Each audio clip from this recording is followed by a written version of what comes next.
Alright, how's it going, everybody? Today we are back with yet another TEW stream, and I have done some changes to the layout for the stream because recently I gotten some complaints about it on YouTube. So, having gotten those complaints and looking into some things, I did figure out a way to have the chat be displayed for those of you who come on in through here and whatnot. Uh, But now we are officially on track to doing the King of the Ring. So tonight it's going to be one quarterfinal, so we can also advance some of the other storylines. Because again, this is fucking ruthless aggression product. I need time for matches. And we'll do some in the Mid South. We haven't done much in the Mid South, I don't think. Daphne and Trish Stratus helped create a fun and relaxed atmosphere backstage, doing some karaoke. Finley got his training in, and so did Regal. Roddy Piper came up with a character idea. Hope it's actually good. Lance Storm and Dave Finley have been getting on. That's good. Now we're going to address the locker room here. Yeah, we're just going to do some team bonding. I don't really think there's anything too crazy to go on right now. Oh, hey! Now we're seeing Christian and Jeff Hardy bonding. And Christian and Rock got along, too.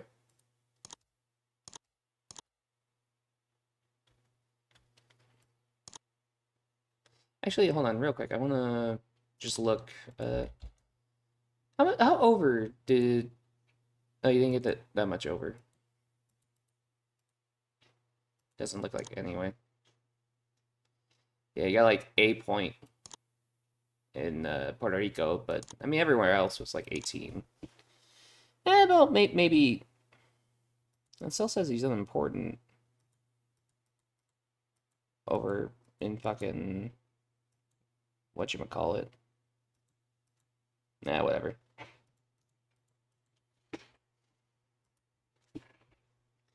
I think we'll bring up Jomo from Dev tonight for Raw. Oh wait, shit. We're bringing up Jomo tonight from Dev for Heat and Raw. Just see how he's doing. Let's see here. He could definitely go in our main event tonight. Oh, hang on. Meow. Gotta borrow my cat real quick. You got right in front of the screen. Sometimes you just gotta borrow a little guy, bring him up. Let's see. Who would be a good match for him out of our faces?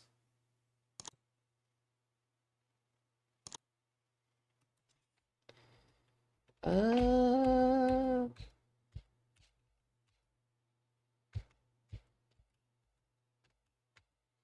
I think we could do Edge going against Jomo tonight.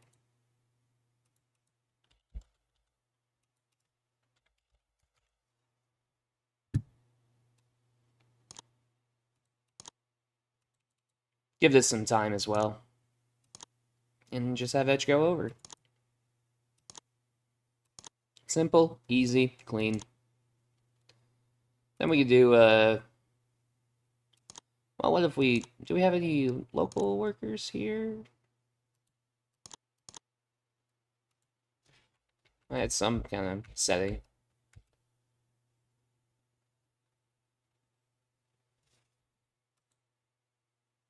Who the fuck is Kevin Northcutt?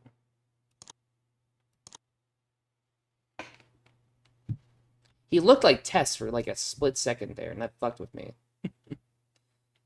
Okay, but he's not Tess, so we can bring him in to do the job real quick.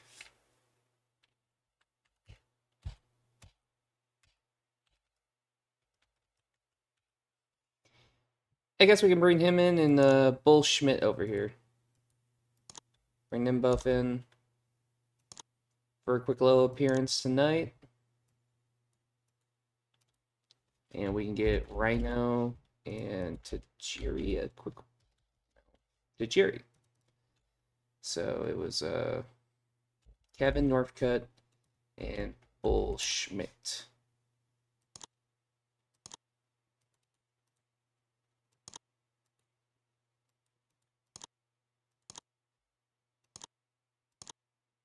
All right. Very bang average episode of Heat.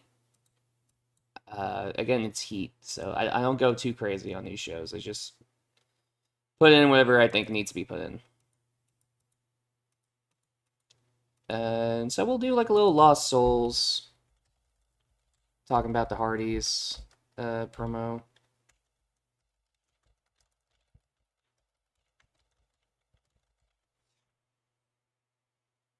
So Abyss will have do an intimidation. Christopher Daniels will have cutting a promo. And Kane will also be cutting a promo. Then Jeff, we're going to put off screen. Same for Matt. Nothing too crazy.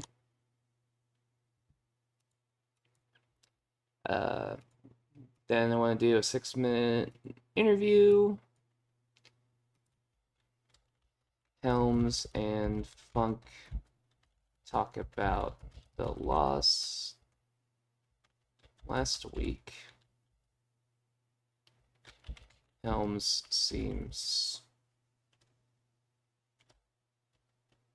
still seems determined.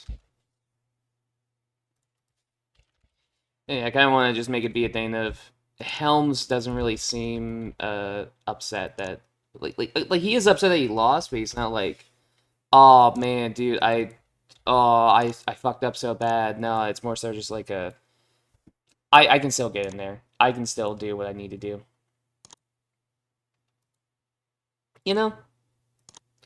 Gotta make that storyline development. Let's see. So we can do 3 more angles. I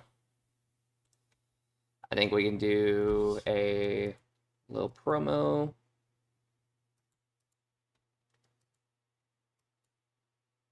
Well, let's do like a little hype video for hype package where each man well Austin, no, what the fuck?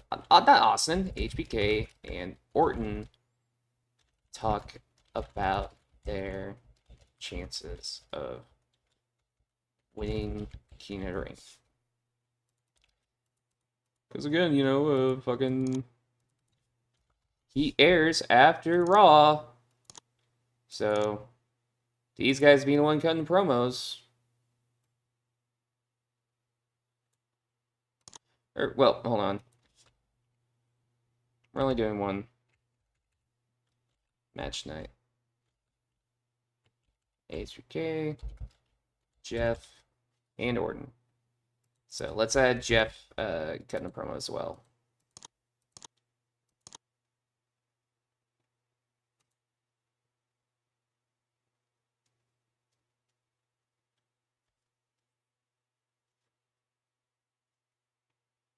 Because, yeah, this Raw will be Regal and HBK. Next Raw, Jeff and Orton. And then pay-per-view will host 2 semifinal matches, then the finals, and whoever wins. Because, you know, want to hype up the fact that it will be inter-promotional a little bit. And hey, maybe the next couple of shows will have some sort of appearance by somebody from another promotion. Who knows? Anyway, yeah, let's throw this on Heat, sure. Shelton is approached by Roddy Piper, who wants to see where Shelton's head is at. kind of want this to just be a thing of Shelton has kind of not necessarily regressed, you know? I don't want to use that word, but it's just kind of just like, oh, you know, he lost, and that loss has been kind of weighing on him.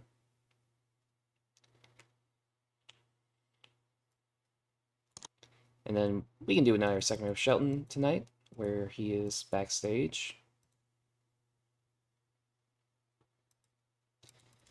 And, you know, Shelton, he finds Regal and Regal's goons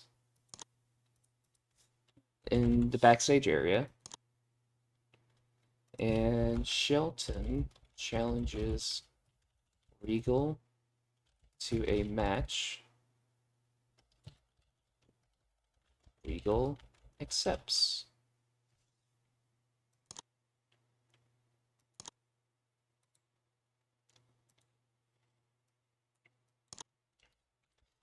Batista tries to attack Edge, but Edge is able to catch him and they brawl. You know, and heat off with something, you know, people actually care about. The, you know, main event storyline that's going on. And alright, this is Heat tonight. Let's see how people go with this show. So we open with a 69 rating. Nice. The interview went just fine. The Lost Souls promo got 62. Well, you know. This is why we build heat in other segments with these guys on Raw, and they always cut promos on Heat. They're not over yet. Not quite. We got a 54 for the Rhino Tajiri match. Just, you know, nothing crazy. Rhino gets a win with a pile driver. He probably got yelled at backstage for doing that, but, you know. Well, you know, I am Paul Heyman. I probably didn't yell at him. The Piper and Shelton segment got 71. Good. Jeff, Orton, and Shawn's little promo got 75. Nothing crazy.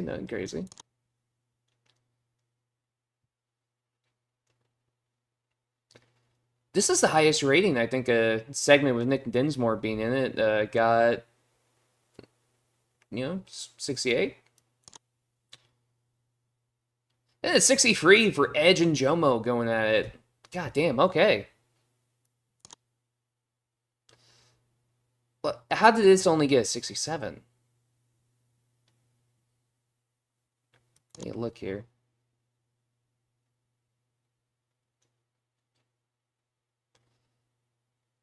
Was the commentary just that bad? Was it just that bad? Or is it just because they're not as over? Oh, that's weird.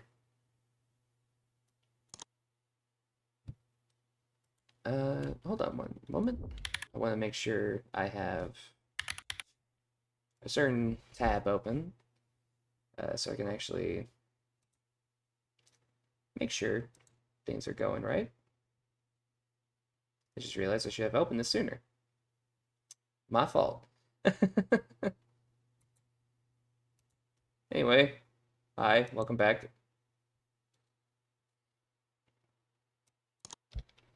Let's see if we can get a good creative finish. That's a big gamble. That's not good. Another big gamble. A likely for Just Taker. Alright, we're going to stop it right there.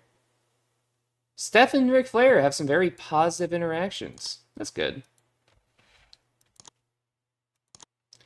Alright, Lillian Garcia didn't get into like a million fights with other people apparently, so, you know, we're doing good. So, main event tonight will be the Shawn Michaels and William Regal match. Oh, right, they have poor chemistry. Ugh. No. I don't want to ignore that. Then this will not be the main event. Instead, well, these guys are both good at technical. We'll give them 15 minutes. Shawn wins. Technical masterclass.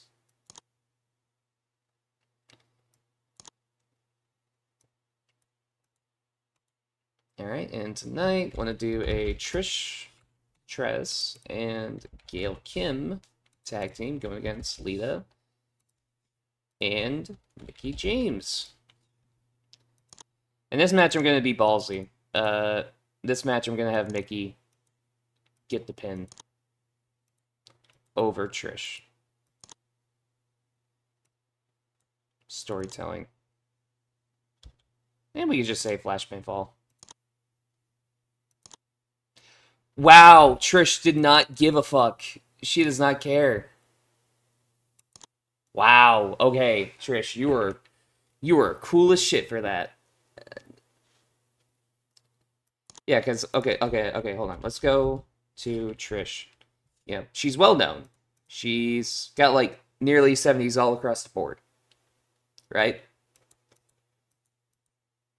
By all accounts, she should look at Mickie James over here, who has not even 40, and go, no, I'm not putting her over.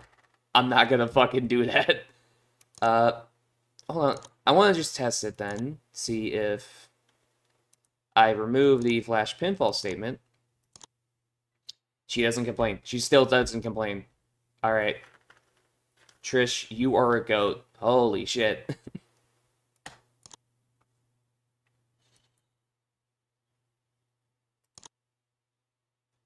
Alright, let's see.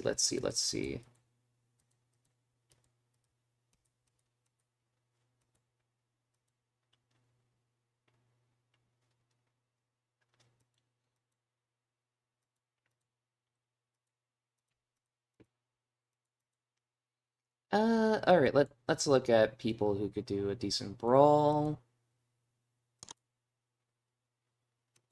Brawling 60 or above. Okay, so but this A-Train, Benoit, Daniels, Edge, Jazz, Kane, Storm, Matt, maybe. That Knox, maybe Brown, not Densmore. Possibly Perry Saturn, actually. Randy Orton, Rhino, not Flair, not Shelton, Stevie, no. Maybe we bring out Funker for a brawl. Maybe. Actually, I think we will. Okay, here's what we're going to do real quick. We are going to go to the King of the Ring tournament. We are going to remove Shane Helms from the King of the Ring storyline. Remove Terry Funk as well. And we can remove Shelton, Regal.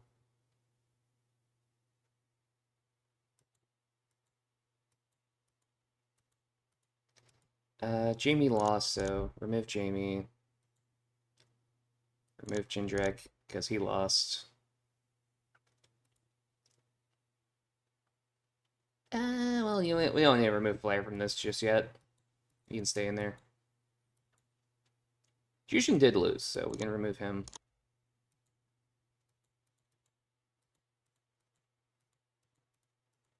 Okay, I think that's fine. Oh, AJ's not even in this. I think I probably was going to have him in there, but I decided against it.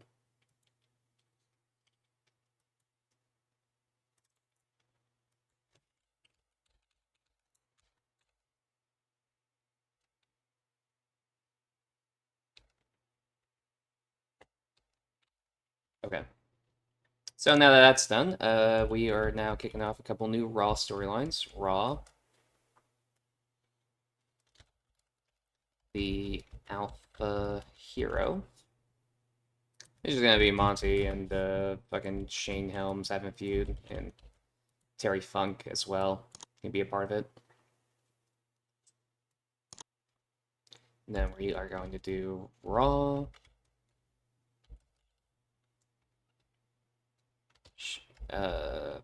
What's a good...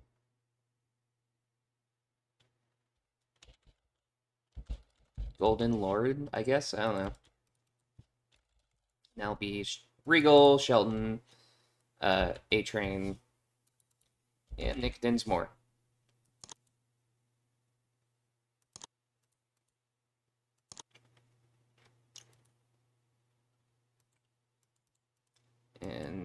those two? Okay, there we go.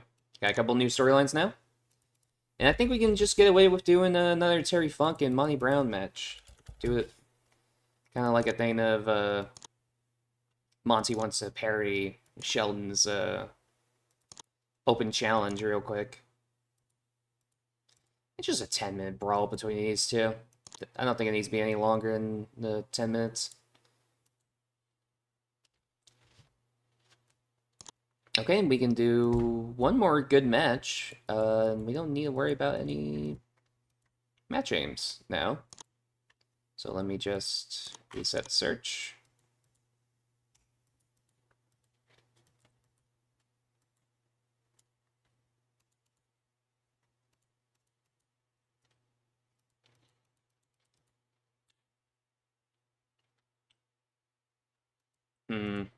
Okay, maybe... I don't know what to do for a main event right now. Oh, wait, no, I got an idea. So, we can do...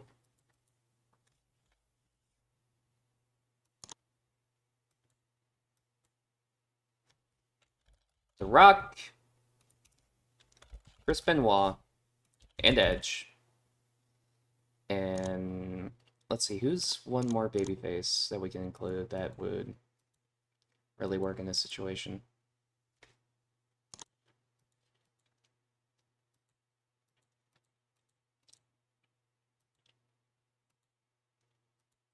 Yeah, we'll put Sheldon in there. I was thinking maybe Jeff, but...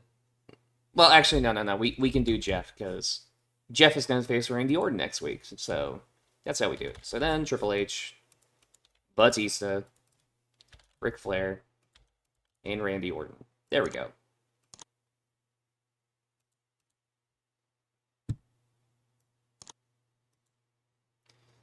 And you know what? We'll say,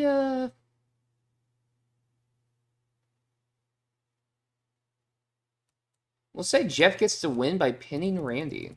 Let's see if we can get away with that. A bit unhappy? What if we add botched interference for you, Randy? Like, Christian comes out, tries to fuck over the babyfaces, but he accidentally hits, well, it's only a bit unhappy.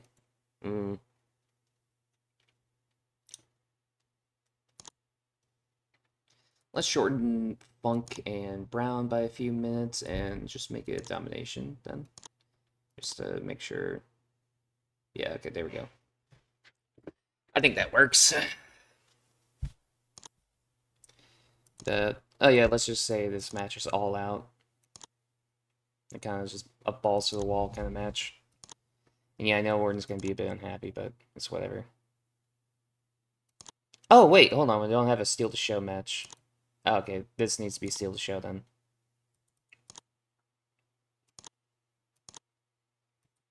Yes, I know Orton's a bit unhappy. It's fine. Fuck off with AI viewers shit. I don't want that.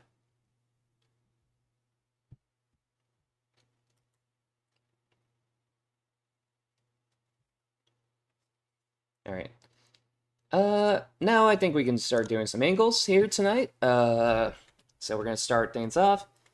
Post-match, HBK celebrates with the crowd when ...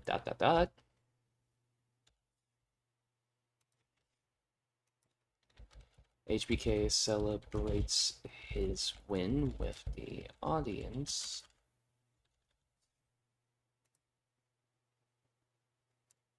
Yeah, this could just be a free minute. It's hype.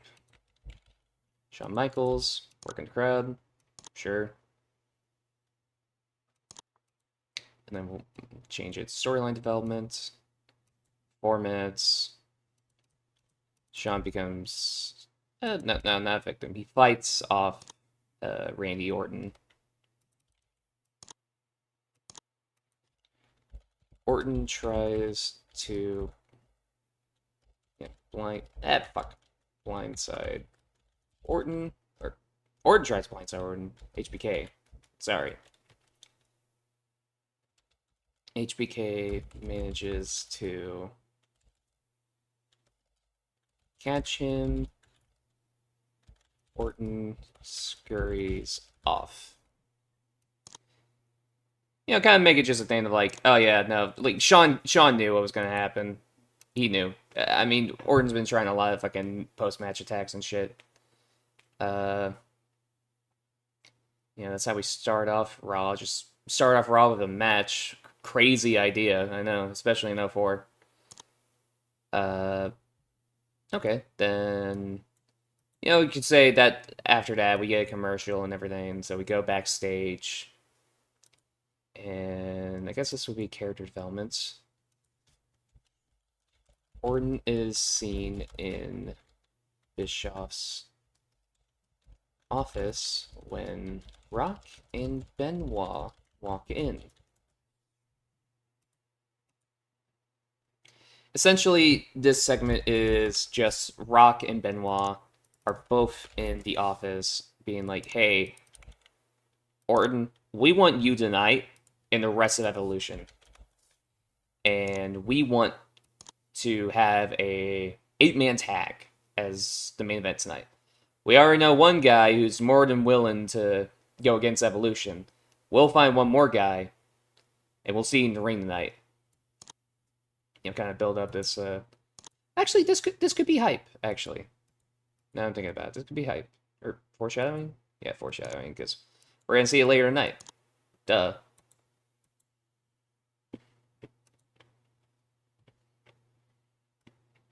Okay. Monty Brown, Town Hall.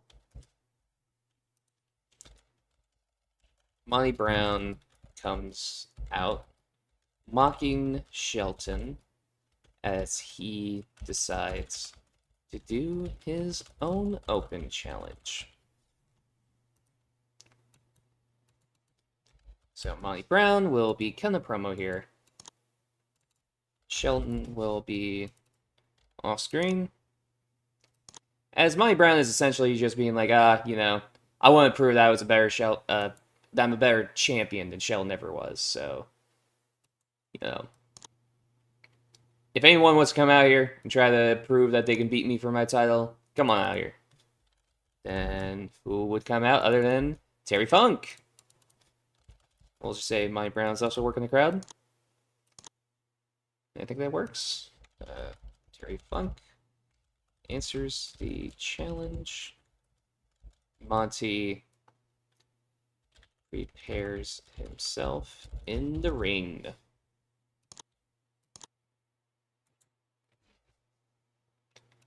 So, we get the Terry Funk, Monty Brown match. Nobody's being overused in this just yet. I mean, they're both well known, so they can be on for a good amount of time. Monty looks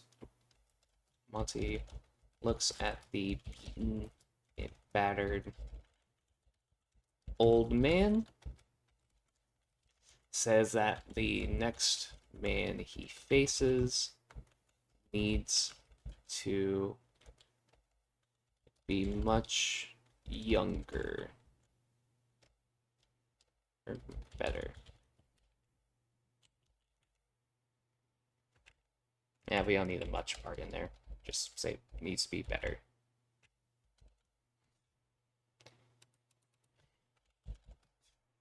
Mike Brown gets just cutting a promo, and then Terry Funk is just selling. Yeah, there we go.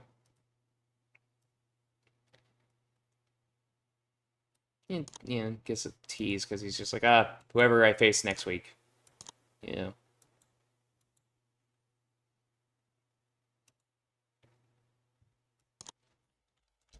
Backstage, Trish and Gail are interviewed for their upcoming match. Trish says Lita's friend will wait. Oh, never mind. Just like an upcoming match. essentially the idea for this angle is just Trish is not taking Mickey seriously, like, at all. She does not fucking care about her in any way, shape, or form. And Gail Kim, who's been kind of working with Trish as of late, it's like, yeah, no, I get you, I get you, I get you. The obvious foreshadowing is obvious. All right, Gail's not being overused, is she? Okay, good.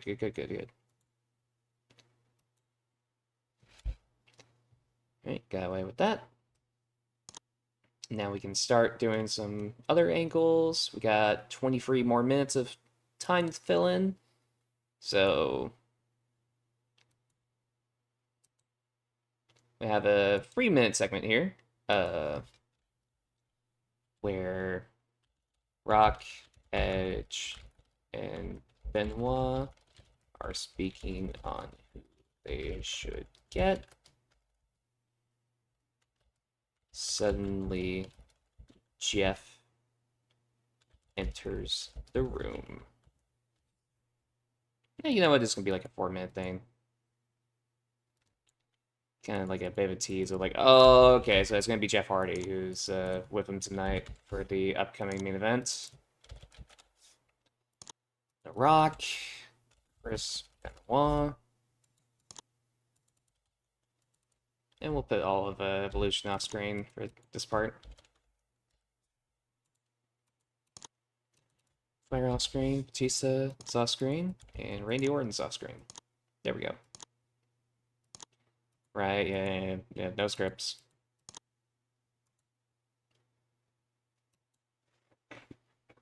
And then before the match happens, I want to do a 6-minute Evolution interview. Evolution interview about the main event. Kind of do a little bit of foreshadowing here. Edge will be off screen. Chris Benoit off screen. The Rock is off screen. Jeff Hardy off screen. So Randy Orton being interviewed. Triple H being interviewed. Batista. And Ric Flair. I'll just say Roddy Piper's doing the interview this time. And the reason this one's kind of foreshadowing is because I want there to be some moments where Batista is kind of looking at Triple H just like, yeah, sure, man. Sure, dude. Right, still at 61%, so we're gonna need to do some more angles than just like the next two, just so we don't get penalized.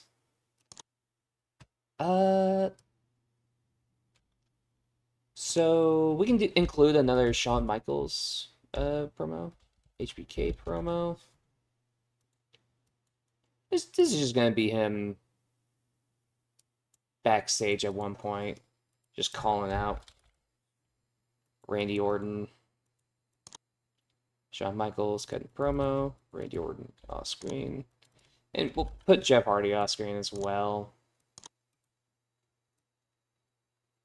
But it's mostly promo about Orton, kind of making it obvious of who's gonna win.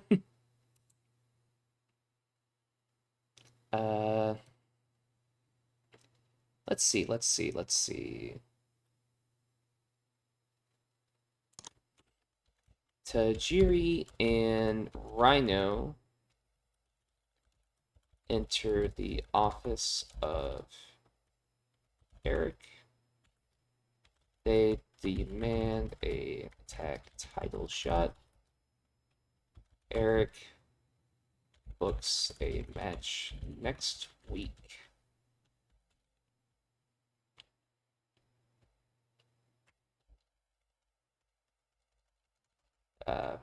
Books a #1 contender match. There we go.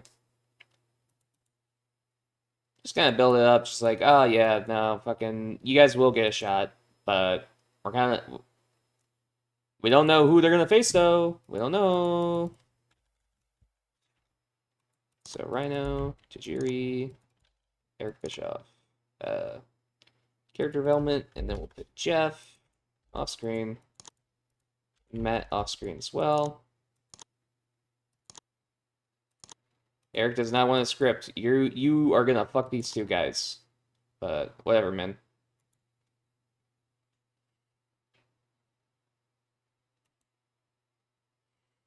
All right. And then we'll do like one more little thing backstage before the faces go to the ring. Backstage, Matt meets with his brother, wishes him luck in the main event and next week.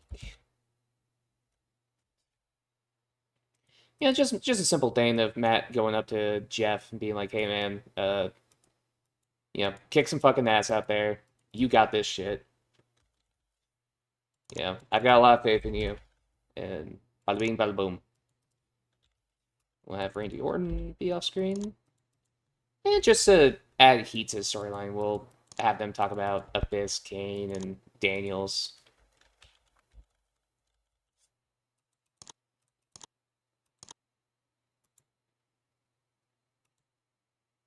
Then we'll do one last little segment at the end of the show where the baby faces look to stand tall when suddenly they are attacked.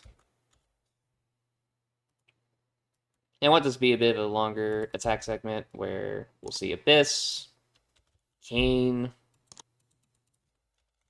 Christopher Daniels, and we'll throw in Christian too, why not?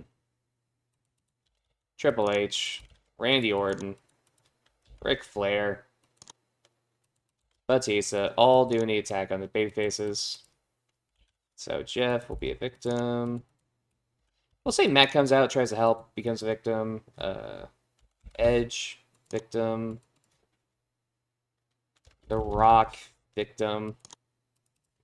The World Heavyweight Champion Chris Benoit becomes a victim in this segment.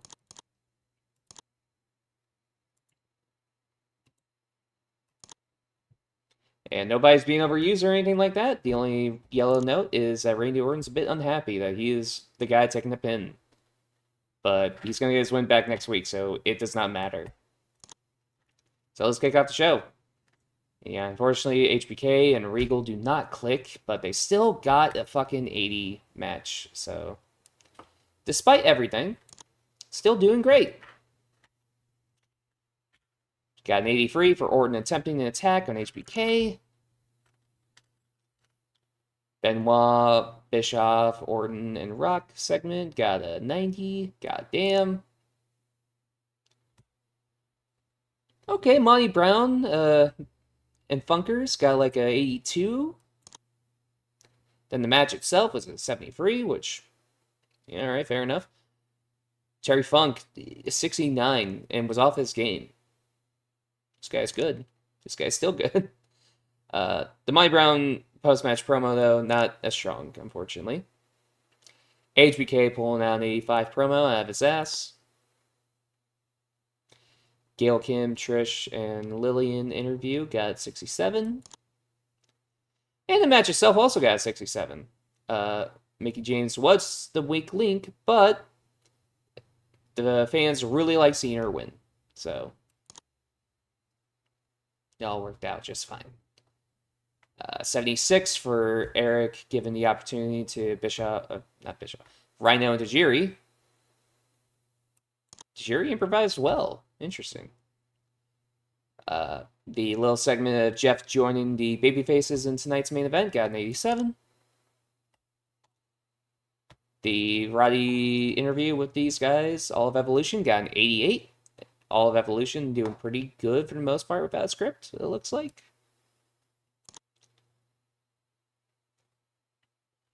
Then the little segment of Matt wishing his little brother good luck tonight, and they briefly mentioned Lost Souls, got like a 84. Then the main event tonight got a 96. Holy golly! Let's go in order of performance levels here. Jeff Hardy, 88. He outperformed the World Heavyweight Champion. Edge had 73. Rock had an 89. Orton had an 87, who also outperforms the World Heavyweight Champion. Ric Flair, 73. Batista, 68. Lowest performance in the match. Triple H, 89. Triple H and The Rock over here having the highest performances. And Ric Flair was also off his game. So, you know, potentially could have been an even better match than it ended up being. And we end out the show with a 92. Overall, the main event was fucking awesome, and everyone loved it, apparently. And we end things off with 86 overall rating. Having a couple of segments that were 66, 67. Definitely hindered the quality of the show, I feel. But overall, we're still getting insane levels of views. We're still getting insane amounts of money coming in, so it's all good. Got Hawaii up to 81. Got a couple of territories in Canada up to 81 as well. Ireland's 81 now. Kansai is 52. Pretty much all Europe just went up to 66. A lot of Oceania going up, and India got some pop of gain as well.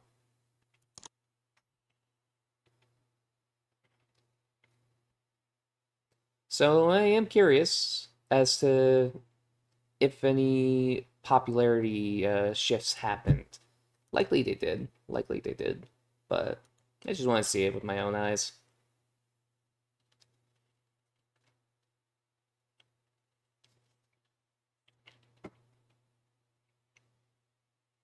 If the game will load. I know TNA is doing stuff, but is it gonna take this long? Okay, Dutch Mantel re-signed with TNA probably.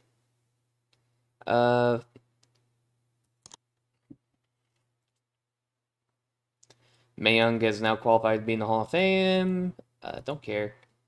Rhino is going to be a star in Steve Lombardi's opinion. Okay. Well, maybe I should give Rhino a little bit more. Maybe. I know I've been talking about Rhino a good bit. Oh, wow. Kid Cash nearly got into it with a fan. Yeah, that actually tracks a lot. 72 for Impact. They are getting better and better, actually. You know what? I'm gonna hand it to them. They're actually doing better. BP and D'Lo sounds like it would fucking go crazy, actually.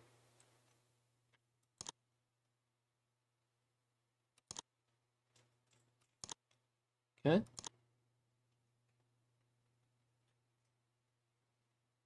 Oh my god, I keep forgetting to use the Orton angle idea. Fuck. How good is that Roddy Piper character idea? It's a likely. So, we'll actually use it for Hot Rod.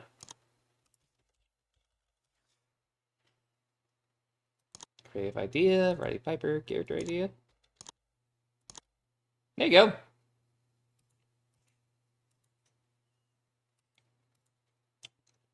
Actually has like an insane level of popularity too.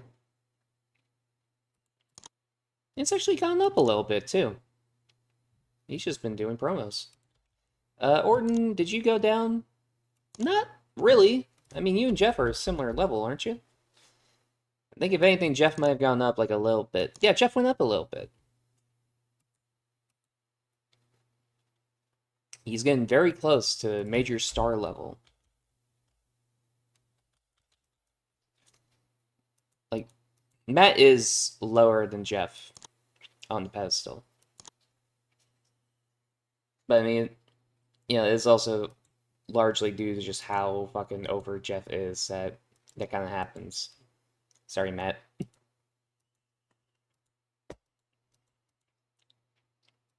Did Money gain much? gained like a few points maybe going over Terry. Terry didn't really lose anything either. In fact, he kind of gained a little bit, huh? Interesting.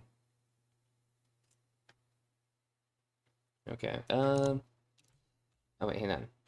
This, you got in a couple of really high rated segments. About the same. Daniels, it looks like you're probably, you got a couple more points than you did before. Christian, yeah, he's about the same. Didn't do much on this episode of Raw. Benoit, you've been in a lot of highly regarded segs lately. Okay.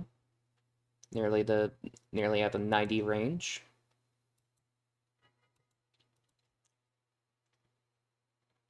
So it's all good. Your body is kind of running down a little bit though. Okay. Let's go into velocity real quick. See how velocity can go tonight. Let's go to the Mid-Atlantic for tonight. Vince yelled at Coach because he doesn't like the idea of a morale officer, I guess. Got some training done. Elix, Skipper, and Vader got into a heated argument, apparently. Tommy Dreamer brightened the mood. And that's all the stuff that happened before Velocity.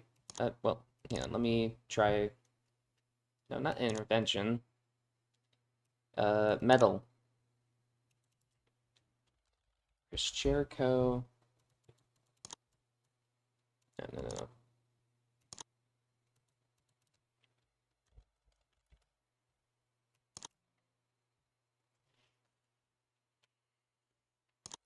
Alright.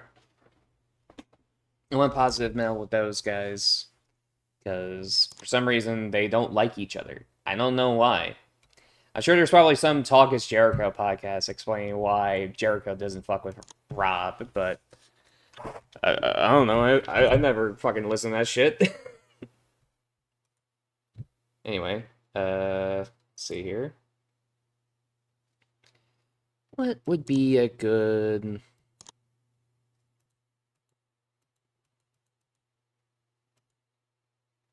Did Jomo go up at all from that match? No, not really.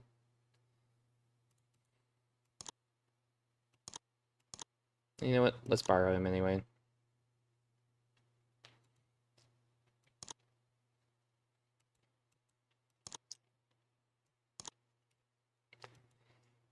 And let's borrow from what we did last week on Velocity. We had Kurt Angle pull out a random banner on Velocity. So let's have Eddie do the same. Eddie and Jomo.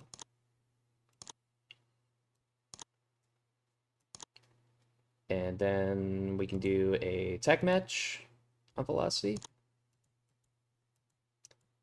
Think potentially we could do...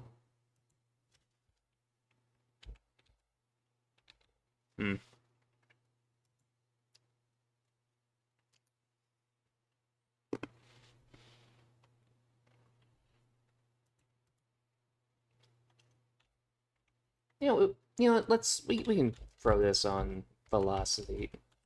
Well, actually, no. Exclude already booked.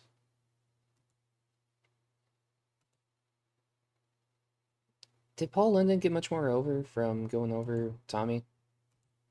No, he didn't. How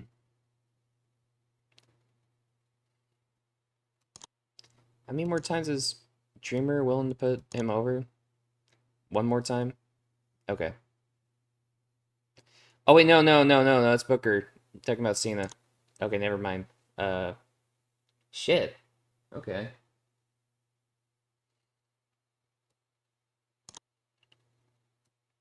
So then I guess we can do...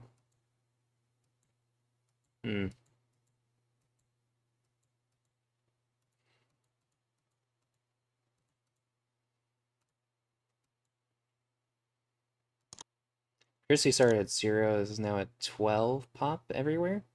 So that's good.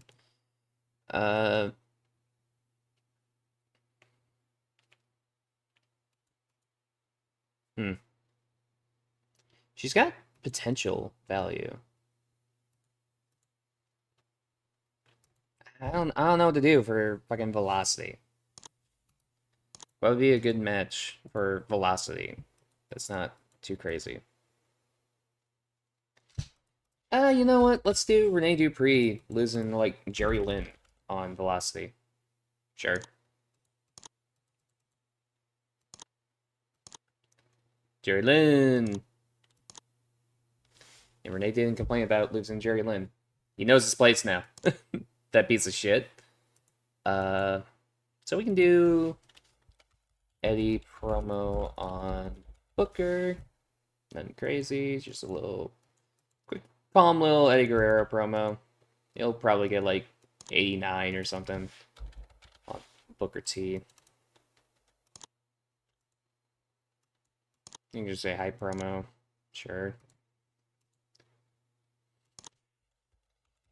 Eddie celebrates a win with the fans when no, never mind. We don't need anything crazy to it. Just Eddie working the crowd.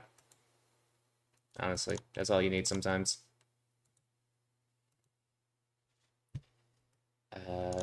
Let's think here. Sabin and Skipper promo. Basically, it'll just be Heyman putting these guys over in an interview and let them talk as well. Chris Sabin being interviewed. Felix Skipper being interviewed. Paul Heyman being interviewed. And we can say Tony Schimmel is our interviewer for this. What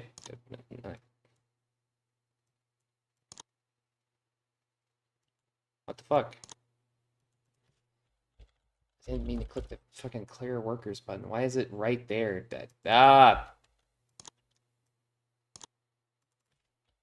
Felix Skipper. Chris Sabin.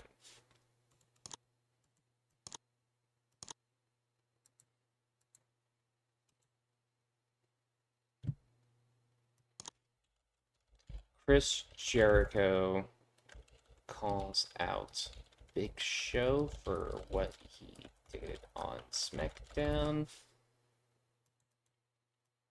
You know, this is going to be a pretty obvious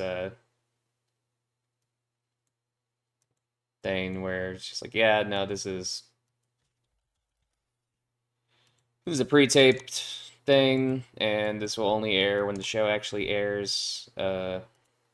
Because you know that's how pre-taping a show works.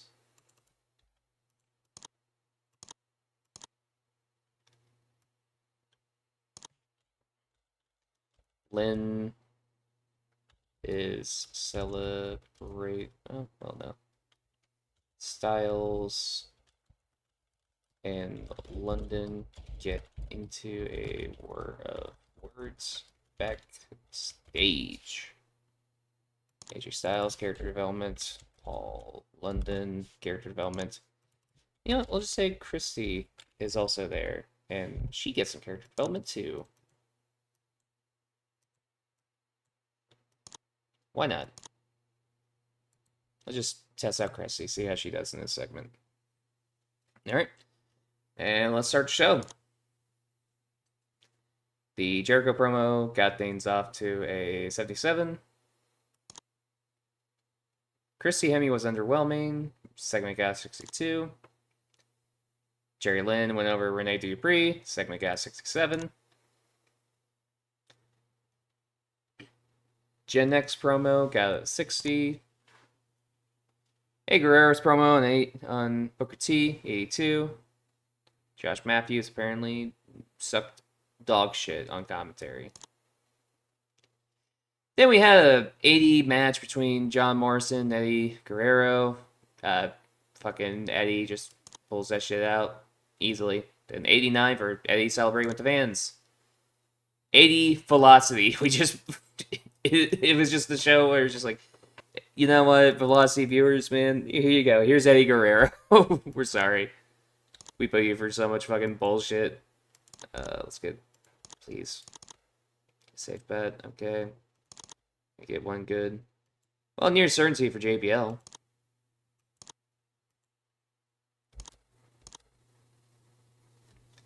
So we had, hold on. One moment. I want to make sure I have it right in my head. What the order of? Yes. That's what I want to do. So, first match we are going to book will be our King of Ring match, Chavo Guerrero and Rey Mysterio. And give this some time, 13 minutes. Chavo is going to go over, they're going to steal the show, and Rey is going to lose due to interference by Umaga. A pretty obvious way to make it happen. Yeah, that's two storylines right there. And let me think.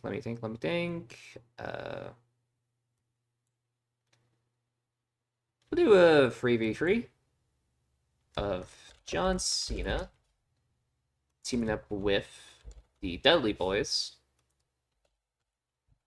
to go against JBL and the Bashams tonight.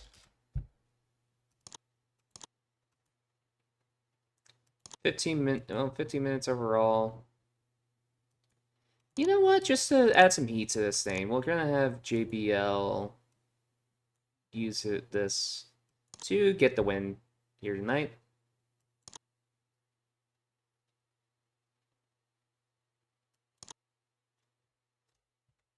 I just think that's the right move to make right now. And then we just need at least one sort of wait, did I not do a Jericho and hold on. No, I didn't do a Jericho and Big Show feud. Okay, never mind. Hold on.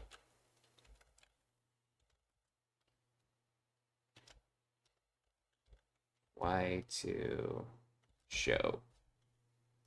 I don't know what else if I can call the feud. The Big Show. And yeah. So, main event, in my eyes, we can do a Booker T title defense on SmackDown. Jericho, you know, I imagine Jericho would have called him out. Be like, fucking Booker T, I remember when you were all this, and this as champ. Now you're like a fucking coward running away and shit. Oh, wait, hold on. I may be that fucking Jericho is gonna win. That's not what I want to have happen now. The Big Show.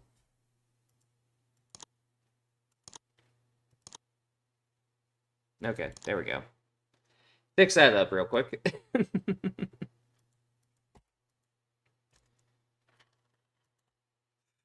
Let's see, Umaga.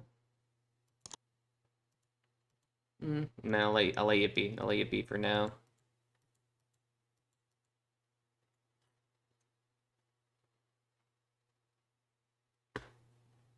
Okay.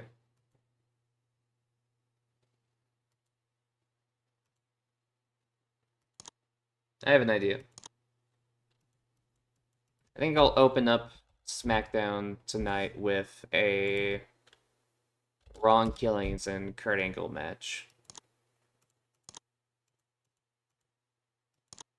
And, you know, Kurt Angle's just gonna go over. All-out match, though. It's gonna be open. And we'll say tainted. Just kind of like have all these notes in here just to try to make it look like, oh, Kurt and Ron are actually like similar levels, you know? Like, objectively speaking, Ron is not on Kurt's level, but, you know, just to make it more interesting as a match, we're gonna act like that's the case. So to set that up, we'll do a Kurt Angle Town Hall. Kurt is talking about every bit of BS he's been put through lately. Calls out Austin. So Kurt's in the ring. He's gonna promo. And we'll say Charlie and Randleman are in the ring as well, just, you know, chilling in the background. And we'll put Steve Austin as off-screen, Eddie is off-screen, and The Undertaker is off-screen. So he calls out Austin, but instead of Austin, he gets Ron Killings.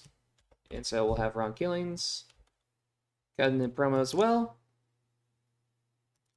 And, you know, Ron Killings, we'll have him mention how, yeah, I lost to JBL last week, but hey, I want to prove that I deserve to be here. So, Kurt, I want you one-on-one ring right here, right now. I say you're wearing your fucking singlet. Let's fucking do it, you know? Comes out and says that he is even more fed up than Kurt is. Challenges Kurt to a match right now. Okay, yeah, Kurt doesn't want to use a script. Well, Ron can work without a script. It's fine. He's Ron Killings. He's awesome. So we get 25 minutes of Ron Killings on TV tonight. Hey, you know.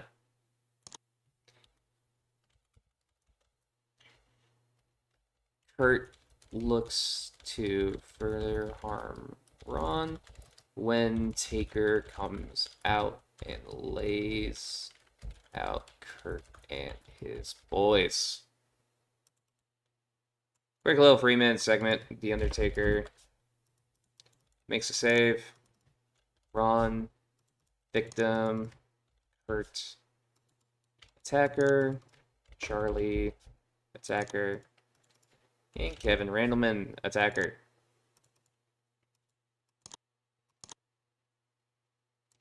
Alright, yeah, that did not ding. So what if I made 5 minutes? Will I get a ding for 5? No ding. No ding. So we're good. Not going to put Ron on the show any more than that, though. Don't want to risk it.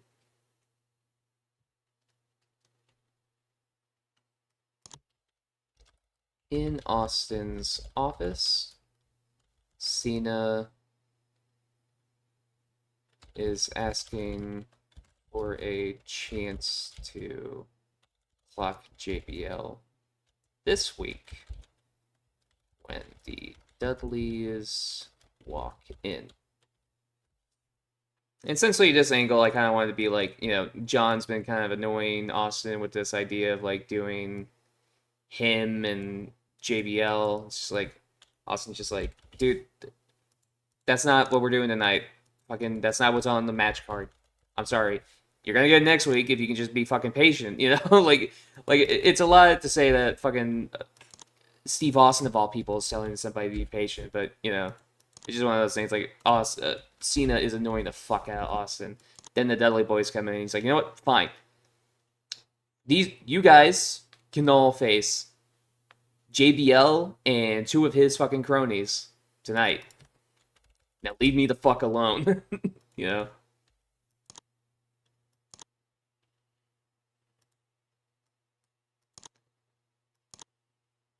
Alright. Steve Austin's not one script, so improvised dialogue.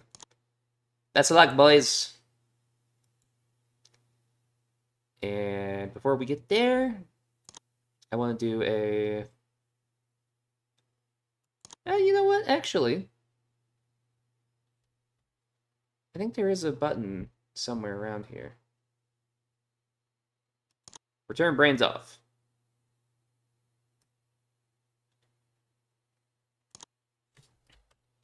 JBL is walking around backstage when we're gonna have JBL run into Evolution. So Triple H, Batista, Randy Orton, and Ric Flair, all backstage with JBL.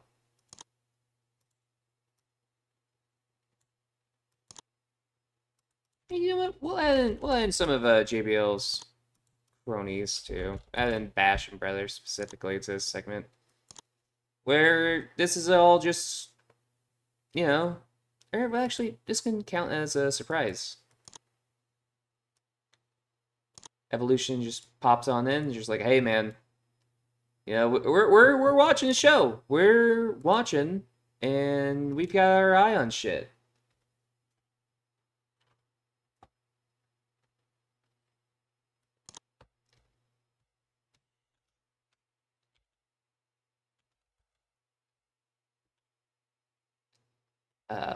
All right, yeah. Post match, Cena walks backstage, and is annoyed when he locks eyes with Jeff Hardy.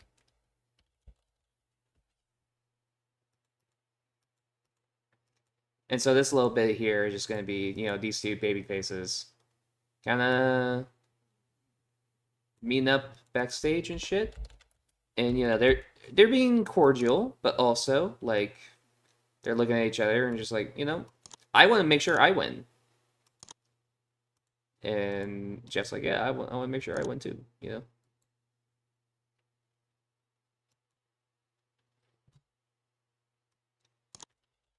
Ray is being interviewed ahead of his match against Chavo.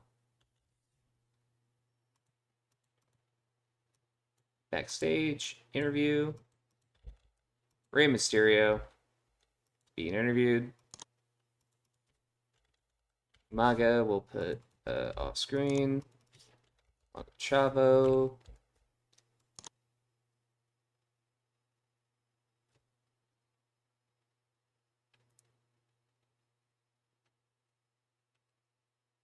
I'm trying to think here.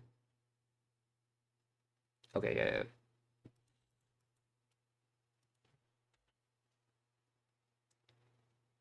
Tony Chimmel will be our interviewer. I just had to think of like who were all the people I have do interviews and shit. Ugh. And Ray does not want a script because of course he doesn't. It's Rey Mysterio. I know how he operates at this point.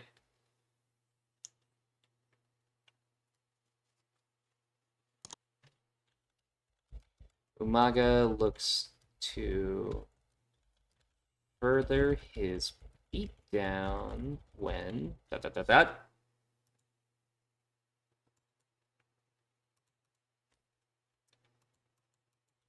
Umaga tries to attack Ray more, but Jericho comes out and saves him. So Umaga is our attacker in this segment. Ray's victim. And Chris Jericho is making the save.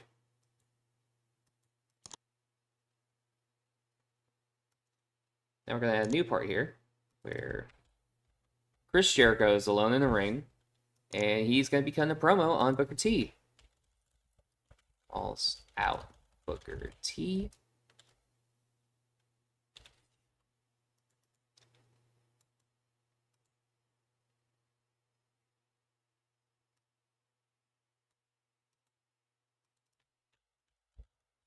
We'll put him off screen. And you know what? We'll put Eddie off screen as well, just so we can make this storyline development bit. Then we're going to add a copy. Booker comes out and accepts Jericho's challenge.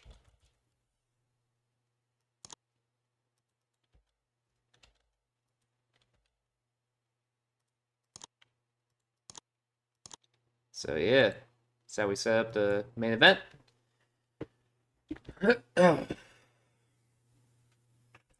We're hardly including much of SmackDown's undercard, I realize, for this show, so we need to do a few more things with the undercard before we... Well, we can do, like, 5 minutes for the attack, so 2 5-minute angles. So I want to have... Well, you know what? This can be like an outside broadcast, video, pre-tape promo. Where Paul Heyman is putting over all of his guys. Nothing crazy, just Paul Heyman making sure everyone knows these guys are the next big things.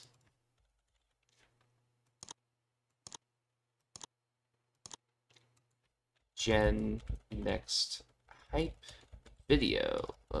Bleh. Video.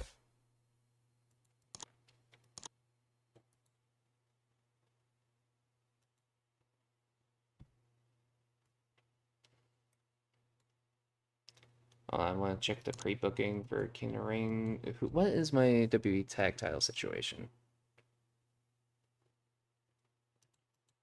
Okay, yes. I see.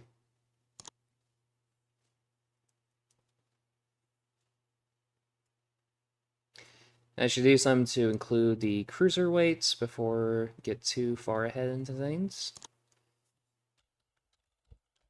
Styles is backstage. Tries to hit on Christie when London catches him. They fight.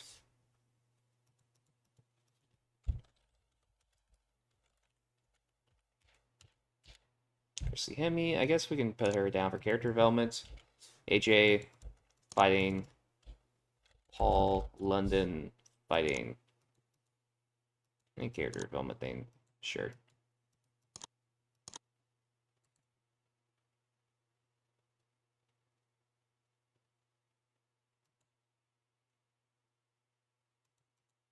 Did I include Big Show?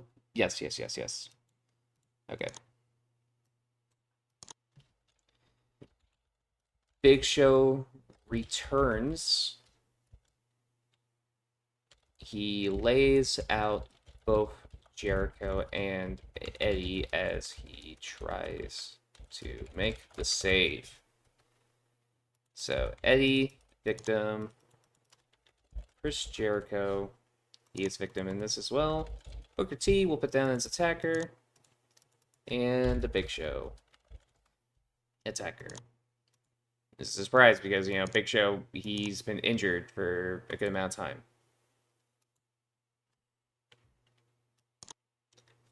All right, let's see how this goes.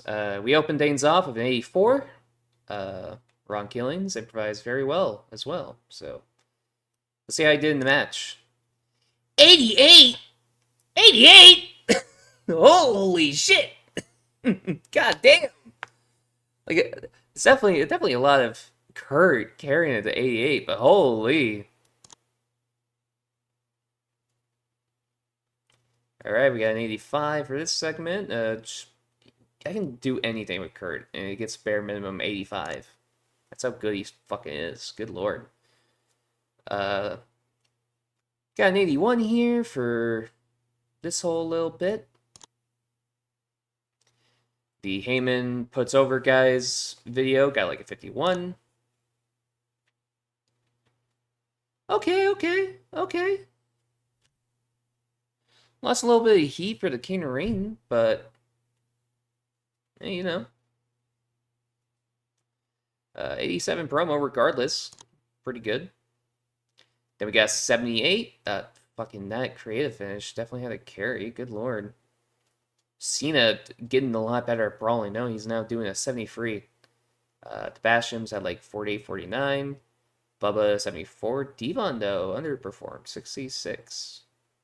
I thought he was a good brawler. Is he not? All right, we got 71 for the little bit of Jeff and Cena hanging out. Lost some heat here. Ugh. 83, little promo from Ray. Still an 83 despite having poor time improvising. All right, and the Ray and Chavo match got a 81. 64 from Chavo. Ray 83. I thought we would have gotten like a positive chem between these guys. But oh well. All right, and the 91 for Jericho making the save and then calling out Booker T.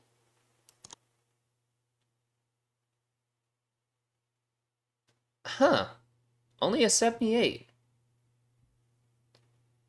Crowd rating was 88. Wrestling rating 84, 83, 84. What did we do that got... I guess, yeah, there wasn't really a storyline, I guess. I don't know. Should have been higher. Oh well.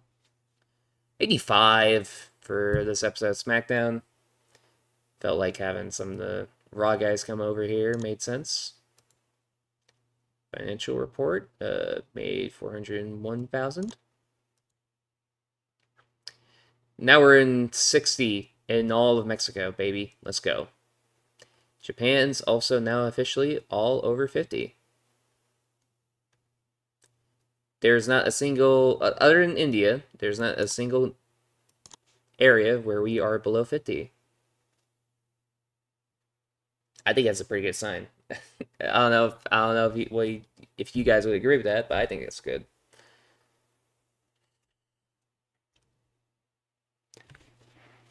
Let me see here.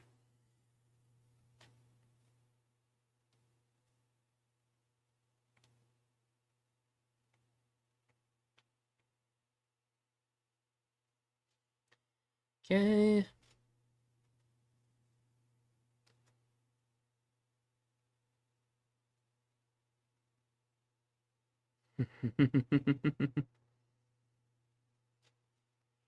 Also, I heard apparently rice water is really good for if you're growing out your hair. So, that's interesting. Batista was on SmackDown for a single episode and immediately said, Doug Basham sucks dog dick. Get him out of here. This guy fucking sucks. Oh, shit. Oh, man. That's extremely fucking funny. Oh my god. Yeah,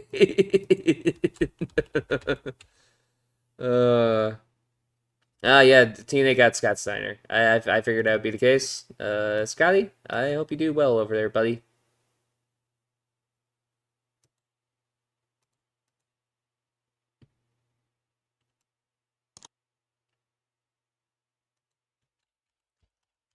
Oh my, oh god, that shit is still so funny to me. Oh, well, Kenyon, I'm glad you showing up on my show. Got you a contract with TNA. Good for you, man. Good for you.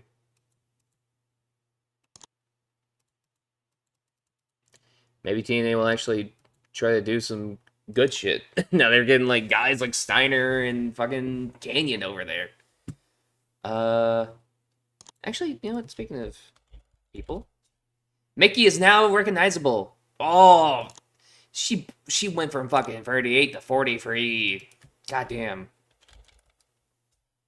Trish did lose a good bit of pop there, which is unfortunate. Gail Kim, she lost some too, unfortunately. But you know, we finally got Mickey to be recognizable. So now Mickey can carry shit on her own. She is going to become my powerhouse of the women's division. Oh my god, I just realized that. Fuck. Oh man. Oh. I'm getting very excited now that I'm thinking about this. Trish, actually, real quick, I'm gonna give you a safe bet character idea. A very hot momentum now. Good. Jeff, you have very hot momentum. What if I gave you red hot? Red hot, baby. That's good, that's good. Matt, can I get you to red hot as well? Yes, I can. All right, there we go. Actually, Jeff, it said you got better at your gimmick. Okay, it's just great. It's not, like, insane. All right, fair enough. All right, Christy, you... You know what? I'm just going to give it to you, just to be safe. Very warm momentum. So your pop will go up. Sean, you have white hot momentum currently. I'm just going to give it to you anyway. Just so I know you're happy. Just so I know. Speaking of making people happy, we can make donations now. Oh, wait, no, not yet. Never mind. I thought we could now. That ain't coming until later. Well, since that's the case, back to simulating everything. Yay, my favorite.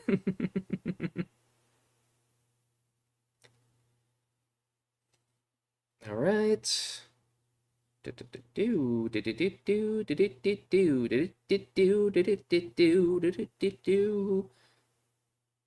Oh, so that's a. Sometimes I look at these and I think to myself, oh, they gotta find nicer photos of these people, man. Oh man, like very unflattering photos of some of these people. Like it's just that sort of thing, you know.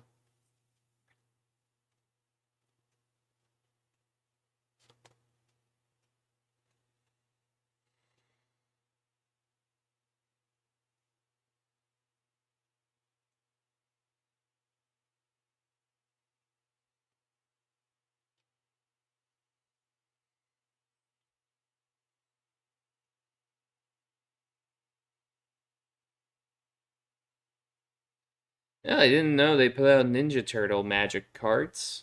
Interesting.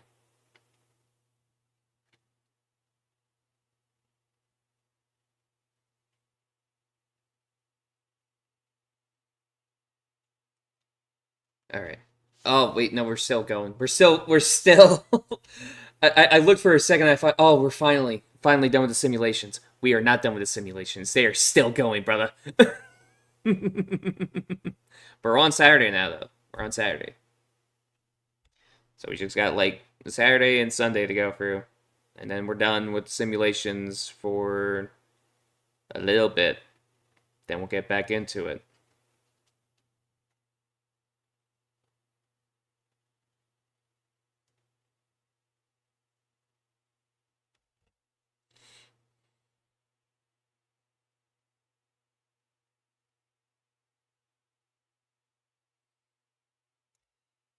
Revenge of the Sith is not better than the entire original trilogy. I'm sorry, I'm looking through Twitter for a second, and I saw somebody put that take out there.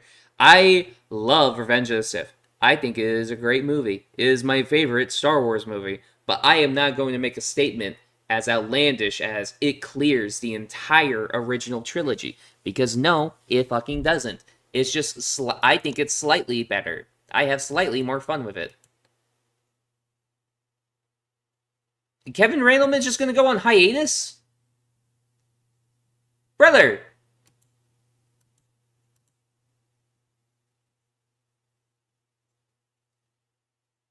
This fucking guy.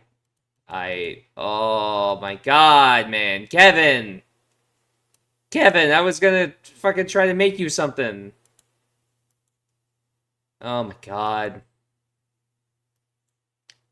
Can I... Still unwilling. Still unwilling. Okay, fair enough, man.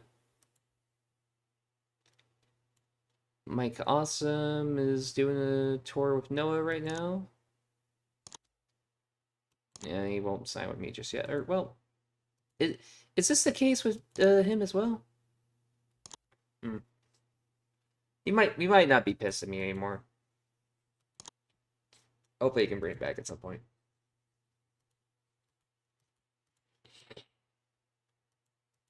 I hope so anyway.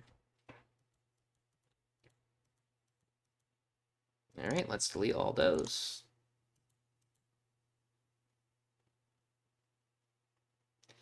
El Vikingo Oh, referee El Vikingo got into it with fucking Steiner, apparently.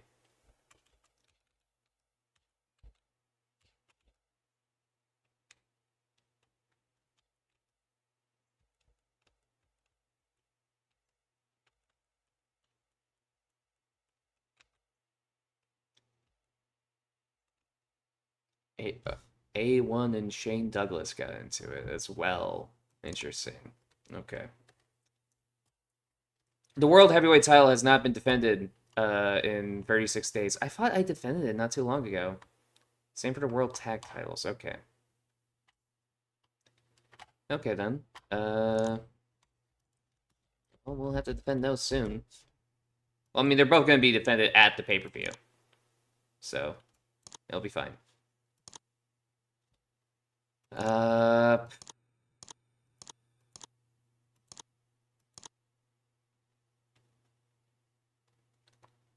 So this is how it would look if we tried to do a Japan show right now. So, we'll wait on that.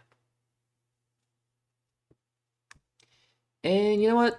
Raw, SmackDown, and the pay-per-view will be in the tri-state. I'm just making this happen just so, within the context of the game, we don't need to travel that much.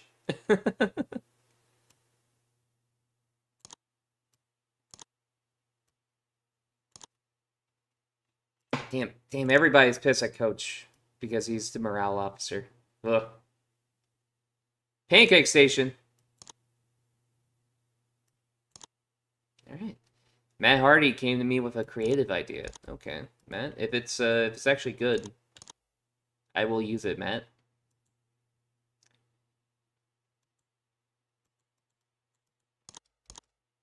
All right. I saw Matt on there now. Is Matt considered a star? Matt is now considered a star, baby. Getting him red hot, got him star level. Let's fucking go.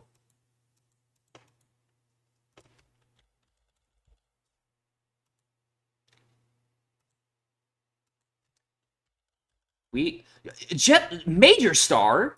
Holy. All right. This just kind of came out of nowhere. Shit. Okay. Made him a major star in not even fucking however many months. Shit. Okay.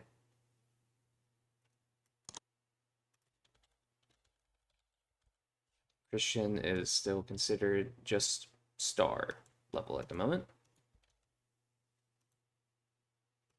So yeah, we will do Randy Orton and Jeff Hardy tonight. And we're going to have these guys steal the show. Just fucking go out there. Put on the fucking banner, guys. I really hope they have great chemistry. I really hope they do. So Randy Orton is going to steal the show. And you know what? In a rare case of things, we're just gonna let Randy Orton have a straight up win. He's just gonna beat Jeff clean, and we'll do something about that segment wise here in a moment.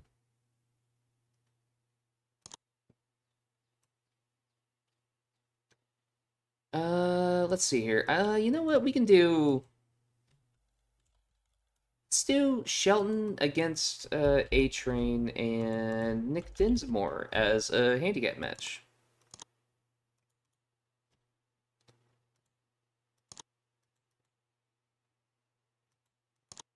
This is very ballsy of me, but I think it makes sense in the context of this is a... Oh, and you know what? Shelton gets it. Shelton understands. He understands it. It's like, oh, fucking, yeah, no, man. I'm one guy. They're two guys. And they're gonna cheat to beat me. That makes me look pretty good. If only more wrestlers in this understood that. If they understood it, that'd be great. Alright, anyway, we set this up last week, so we are going to pay it off now. Where we are going to do Christopher Daniels and Abyss going against Rhino and Tajiri in a tag match.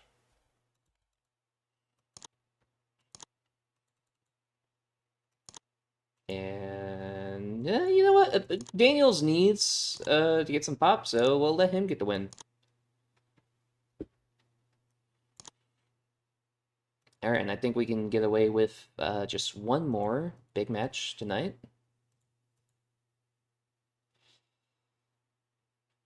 Rockman, I gotta ask you, are you willing?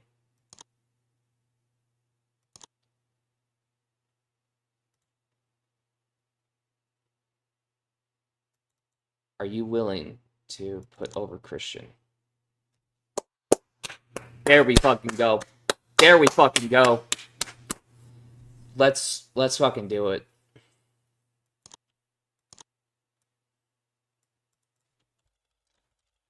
Christian and The Rock one more time.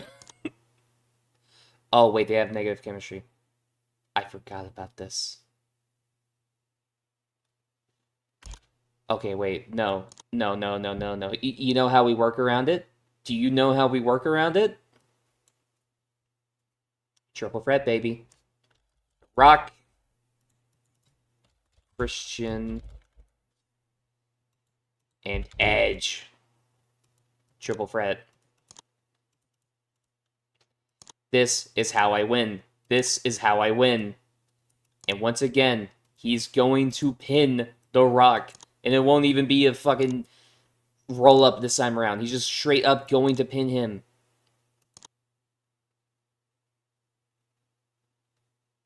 Oh, wait, this is...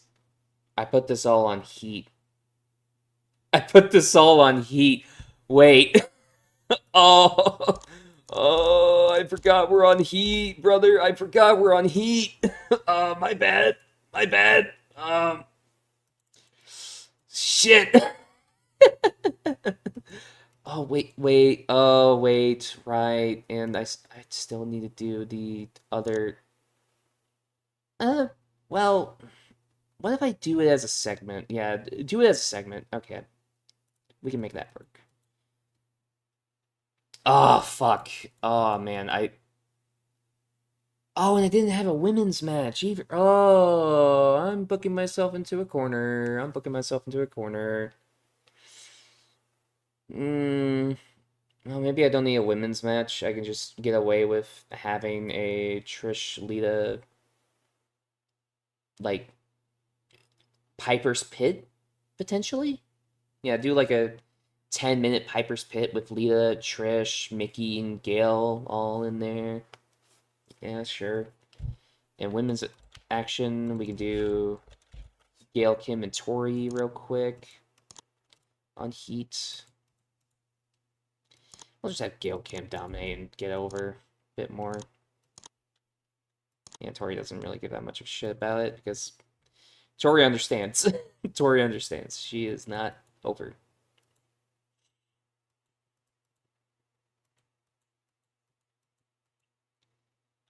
William Regal should get a win on Heat. Oh, excuse me, sorry.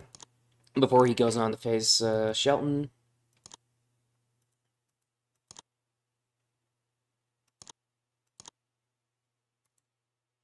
God, I feel like such a dumbass now that I did all that, thinking to myself, "Oh, these are great matches." And then I saw the yellow, and I was just like, "Hey, wait a minute, someone's not adding up here." Uh,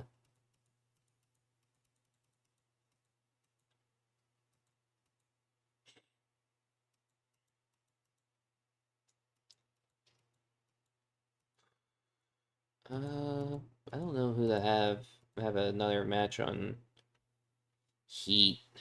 You know what? Okay, we can do Shane going over Mike Knox. Sure.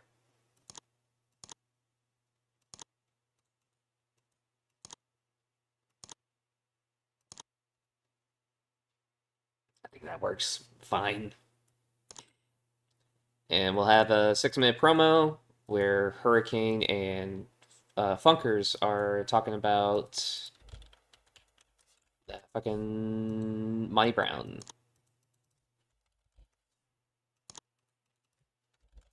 Monty Brown is off screen. Sure. Kane and Funk promo. And you know what? Just to further drive this feud home, Brown comes out after Shane's match, hits the out.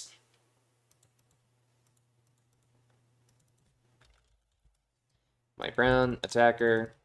Shane, victim. There we go. Alright, no Danes yet for booking stuff. Gail Kim cuts a... And then we don't need her cut promo. Let's do hype video going over the history between Lita and Trish. Outside broadcast, video, pre-taped, storyline development, sure. Trish, subject of video, and Lita, subject of video.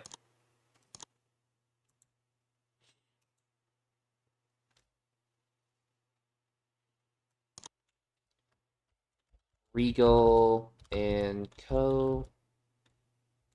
cut a promo on Shelton.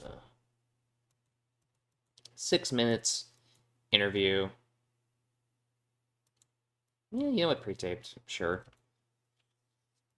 Character development.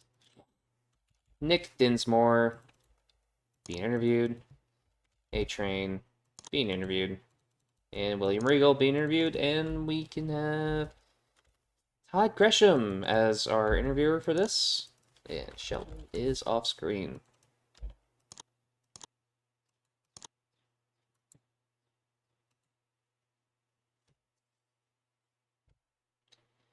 And we'll just have the Hardy Boys cut a promo on the Lost Souls. Jeff and Matt cut a promo on the Lost Souls. Hype, sure. This off screen. Christopher Daniels is off screen. King off screen. So Jeff got a promo. And Matt is got a promo.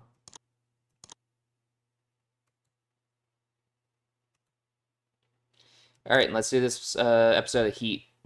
I had to rebook everything immediately.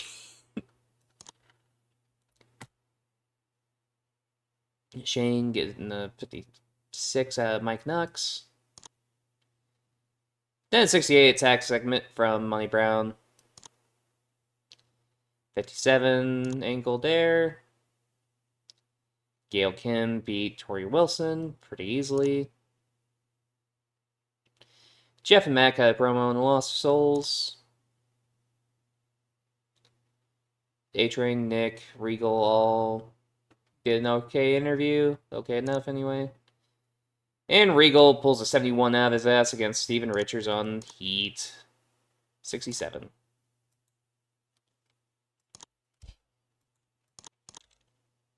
Let's see if we can get any good creative finishes before the show. Shawn Michaels won. No, he's not gonna be winning on the show. Safe bet. Big gamble. Okay.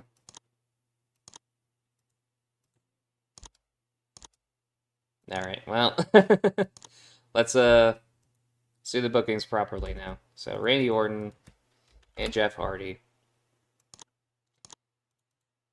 15-minute banner. Steal the show. Randy goes over. Then Triple Threat, The Rock, Edge, Christian.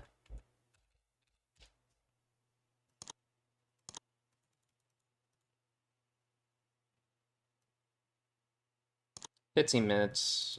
Christian goes over. Storytelling all out.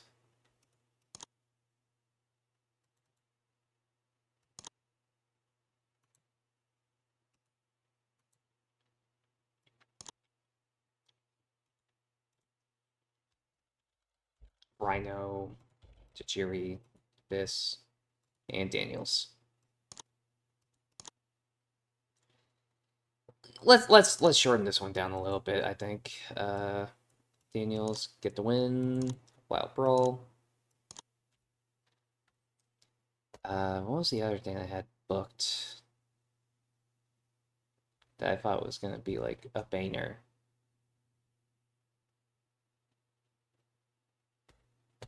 Now I forgot it. I don't think there's anybody in the chat right now. I don't think so anyway. So yeah, I genuinely forgot what I had just booked.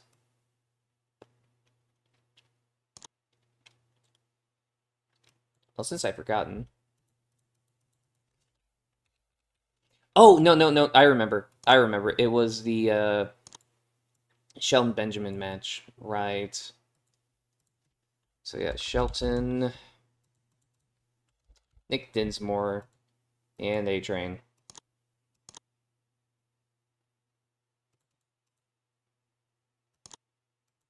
And Nick Dinsmore wins via cheating.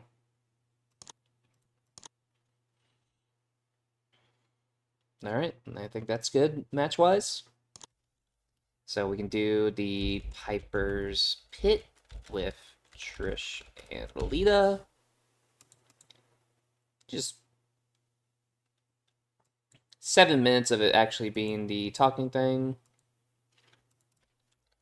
Roddy Piper, segment host. Lita, kind of promo, as is Trish. Save details. Add a copy. It's just gonna be the two girls brawling with each other.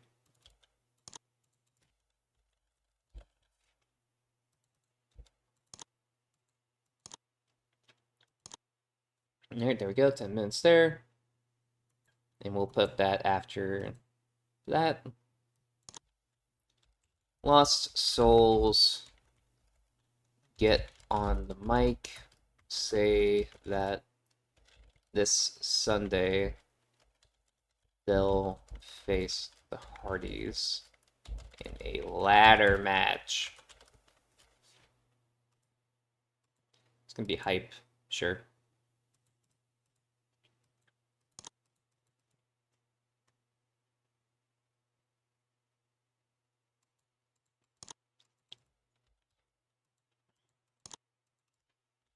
Jeff off screen, and Matt's off screen.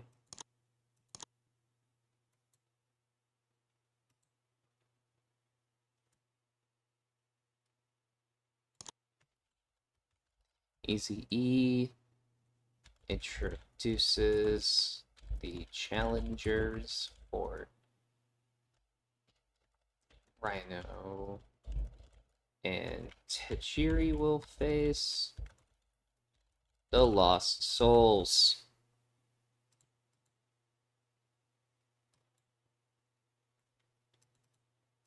This working the crowd. Christopher Daniels working the crowd. Kane, I guess you can say working the crowd. Tajiri working the crowd. Rhino working the crowd. And Eric is cutting a promo. Alright, yeah, sure, you don't need, everyone's working the crowd, so, don't need to worry too much about that shit. I don't think, anyway.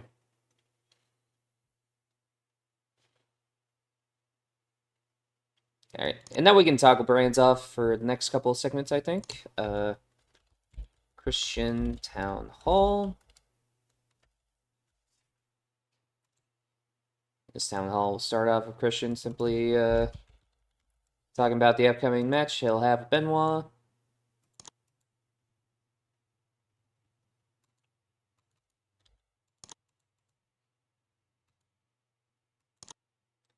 Then we're going to have a copy where The Rock and Edge come out as well, challenging Christian to a match tonight. Storyline development. Storyline development here as well.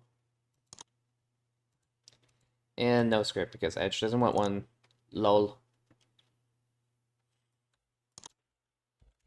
Post-match, Regal badgers Shelton, tells him that he's nothing more than a fool.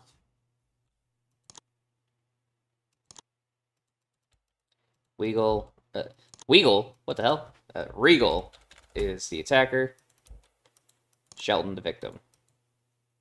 He'll just say character development too. I'm just envisioning that, like, fucking during all this shit, Regal is just like talking shit in the camera and whatnot. Orton is being interviewed about his match when ... Randy Orton, yeah, character development, sure. And John Cena. Actually, no. Yeah, John Cena comes into frame. And we'll just say Todd Gresham was, like, gonna interview him, a nice background player. And we'll have Jeff off screen. And JBL off screen as well. Foreshadowing, just gonna be like, oh, yeah, these guys might be facing off at King of the Ring. Who knows? Who knows?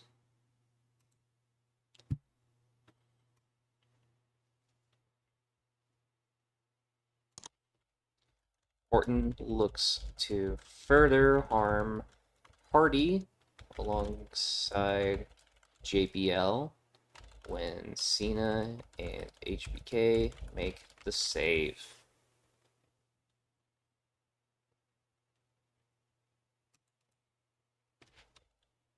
Yeah, you know, we'll throw in Chavo in there, because JBL would do better ratings-wise, but Chavo, I think we can throw in there as an attacker. Randy Orton. Jeff is victim. So Sean comes out, makes a save, as does Jonathan Anthony Felix Cena from West Newbury, Massachusetts.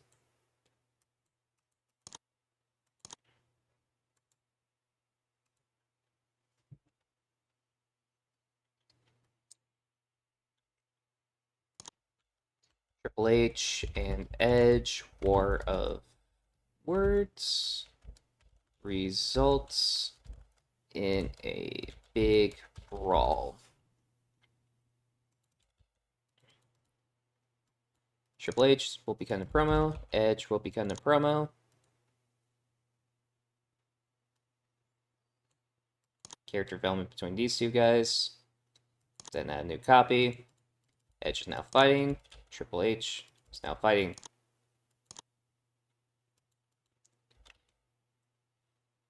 And, you know, we'll throw in Batista in there too.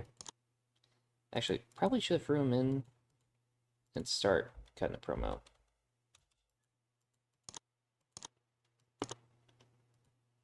Right, yeah, it's Triple H and Edge.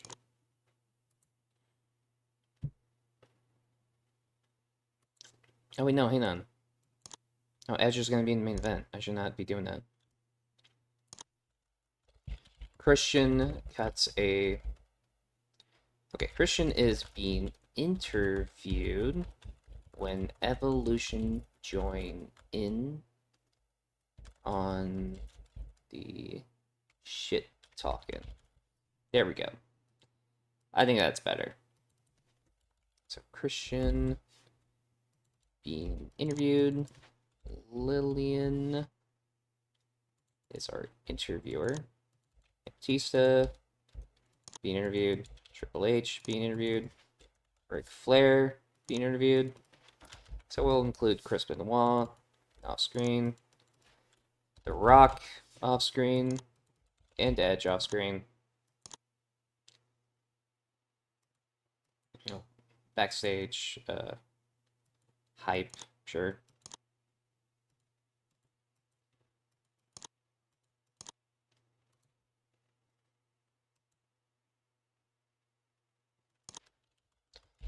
Christian poses in the ring when Benoit's music hits.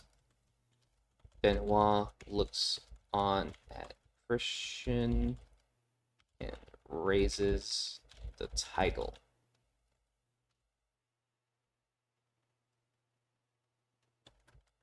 Raising the title. There we go. Christian, working the crowd. Chris Benoit is also working the crowd.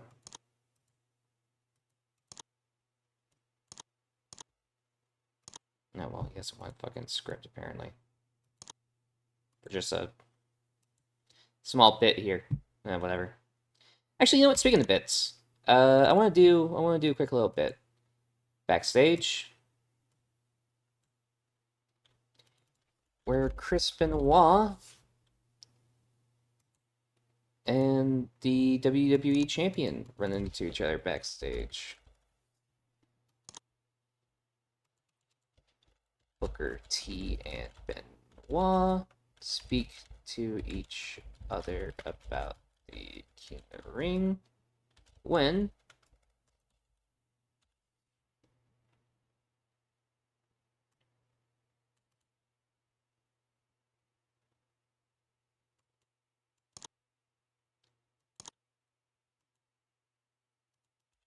and this is going to be Eddie and Christian joining in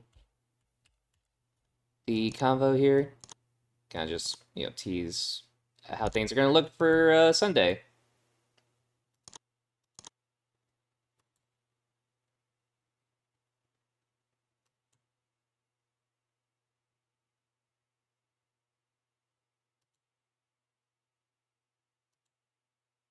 All right, and let's start the show and see how it goes. We open things off with a 94 rated segment. Christian worked the crowd really well. Edge did as well. Rock also helped out a lot. 94. Shelton Benjamin pulled out 78. A-Train had 62. Nick Dinsmore 55. Which, again, you gotta remember, Nick has like 40 in one area. Everything else is like maybe 30 something. And also, Nick should be recognizable now. And then we have Regal gaining some heat here. Thank God. 92 for the champs talking to each other, and then their challengers joining in the room. 78 for Bischoff introducing the Lost Souls for this match. The match itself got like a 65. Just whatever. Daniels is getting up there. He's doing better performance-wise. He's nearly as good performance-wise as Biss is at the moment. Then 76 for this little segment here. 73 for the Piper's Pit segment. Piper being out there helping the ladies out. It helps them out as well. 75 for the little bit where we see Cena and Orton interacting. Then we get an 89. Okay, hold on. We're starting to have way too many of these little bits that are like, oh, they don't seem to click or whatever. I don't know, man. I'm sorry. I don't know. There's a few too many of these starting to happen. That it's starting to feel like the game's kind of rigging some shit against me, I feel. Alright, that was an 86. 93 for all the heels talking shit. Then we end things off with the main event being a 92.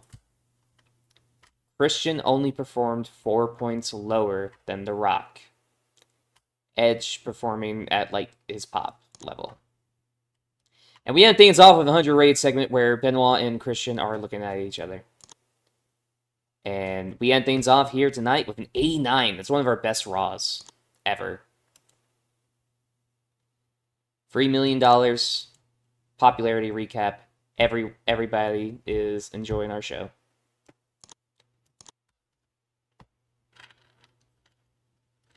Hi, Keefhard.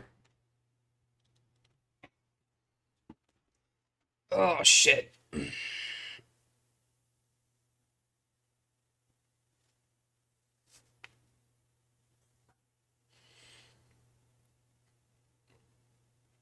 Sorry, I just gotta stretch out my back a wee bit.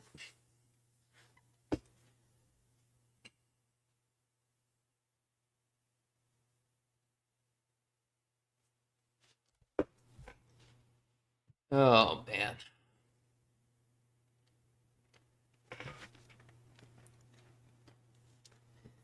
Ooh, I'm gonna need to figure out what I want to eat for dinner after this.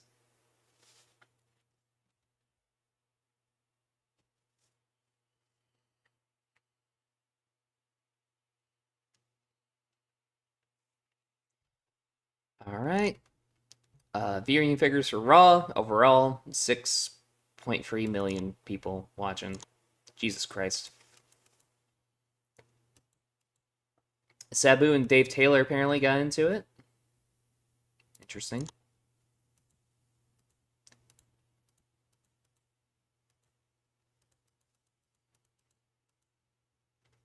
What did Impact do tonight? They got another 71. They are improving more and more every week, it looks like. Video covering the rivalry between Raven and Shane. Nash attacked DDP via the crowd. Shane and James and Conan defeated Chris K and Gilberty and Young. Backstage segment with Marcus Bagwell. Andrew Martin. Oh, he has an exclusive contract with them. I'll put you on the short list, buddy. Because I actually like Tess, and I would like him to be with us. Dustin Rhodes beat Simon Diamond. Simon Diamond with 56. Okay. Let's look at this main event here. Who performed the best? Raven. Is Raven exclusive? He's not exclusive to TNA yet. I think that will end up being a downside.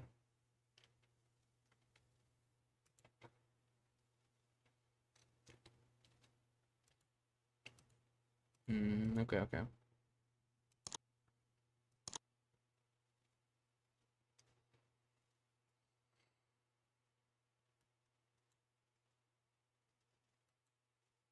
Oh, the Matt Hardy creative finish is very risky. Never mind. We are not using that shit. Hell no.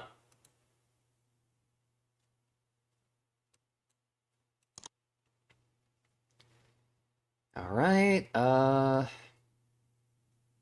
just want to see. Christian. Oh, what? You didn't go up that much. Well, you know, his Canada pop is pretty high, actually.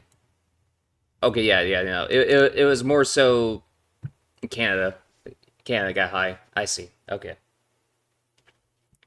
He is a Canada native, so it makes sense.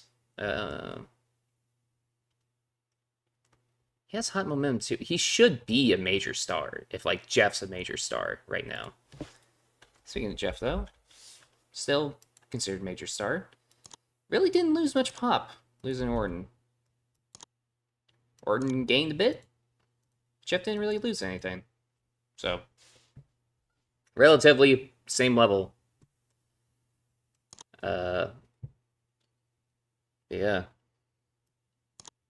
Let's go ahead and get this SmackDown booked. Get this done, and then we can get to oh, excuse me. We can get to the Get in the Ring.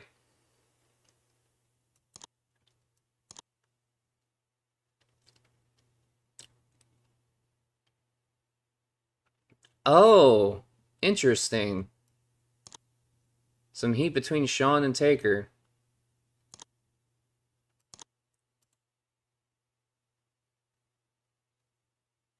Can I meddle with?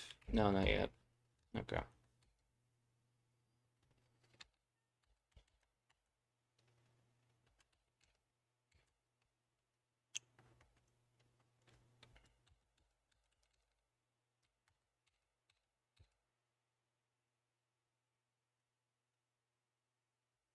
Hey, you know what? Just positive metal. Just see if those two start getting along. Why not? Fuck it. Uh, Shit, I don't know what to do for velocity right now. Let's bring up some guys from Dev.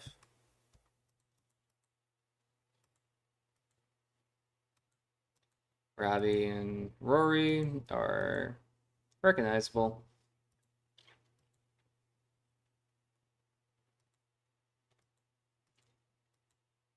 Sean O'Hare's a star down there.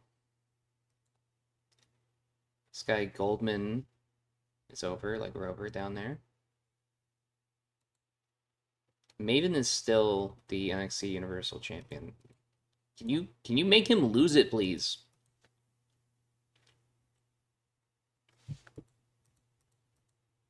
Ah, shit.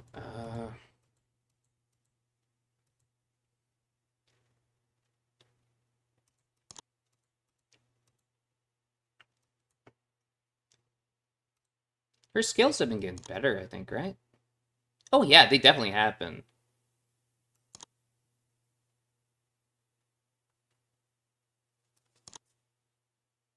Yeah, she's actually doing pretty good down there, it looks like.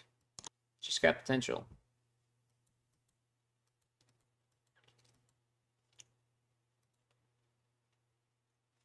Let's give Elijah Burke a cook test, sure.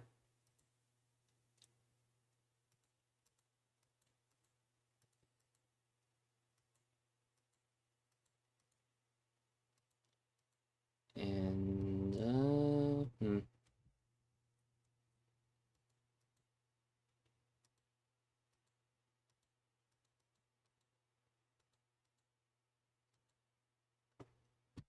let's bring up Kali, I guess.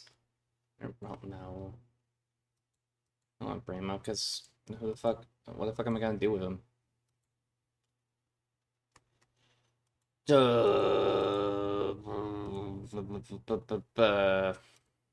I don't know. I genuinely don't know who to bring up right now.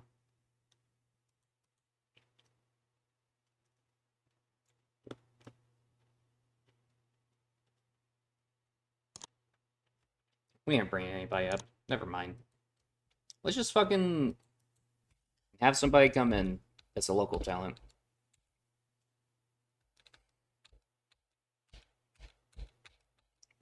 Who would be somebody good to lose to Paul London?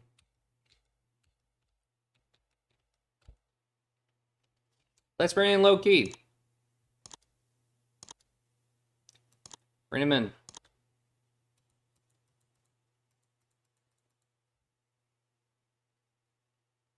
And you know what, JC Ryder? You look like you have AJ Styles' haircut in like a couple years. So you know what? This will be the Paul London AJ Styles velocity. So Paul London will face off against Low Key. Let me just double check your stats, Low Key. Yeah, you could do high spots match for sure. So Paul London, go over in high spots match. Then AJ Styles versus what was that fucking JC Ryder? Yeah, JC Ryder. You know what? We could try steal the show with these two. And if JC impresses me enough, he might get a developmental contract. Maybe. I doubt it, honestly. Eh, sure, we'll defend the Cruiserweight title in this match. Why not?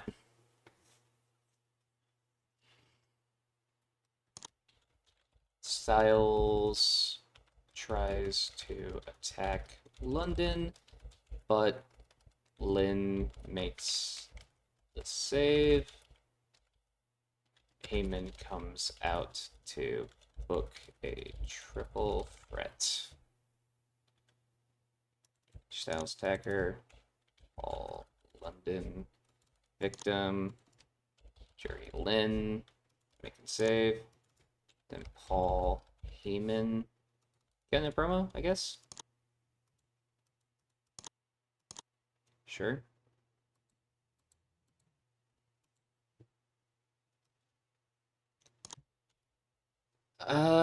Then we can do a couple of other promos.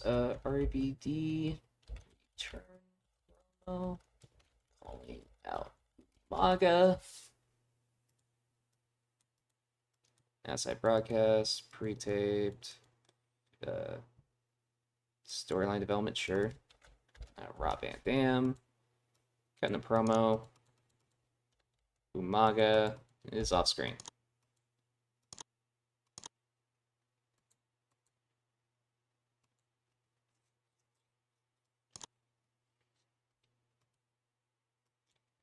Shit.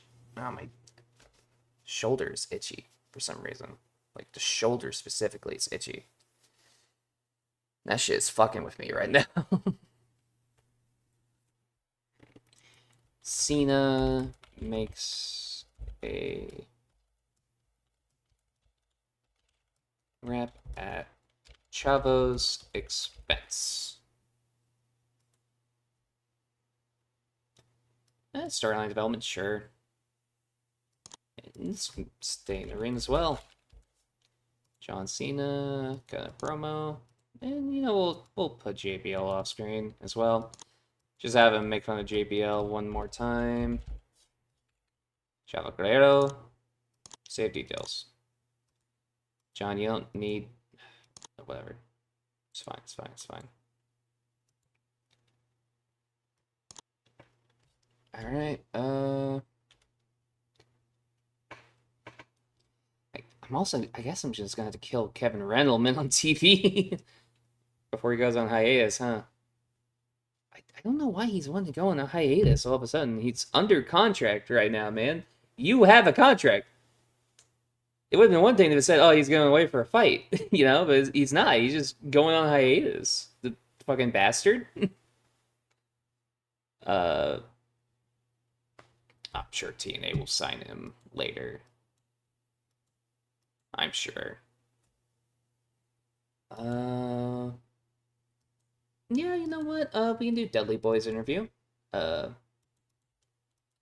Dudley Boy's interview ahead of the upcoming four-way tag. Bubba Ray being interviewed. Devon being interviewed. Then Chris Sabin off screen. Helix Skipper off screen.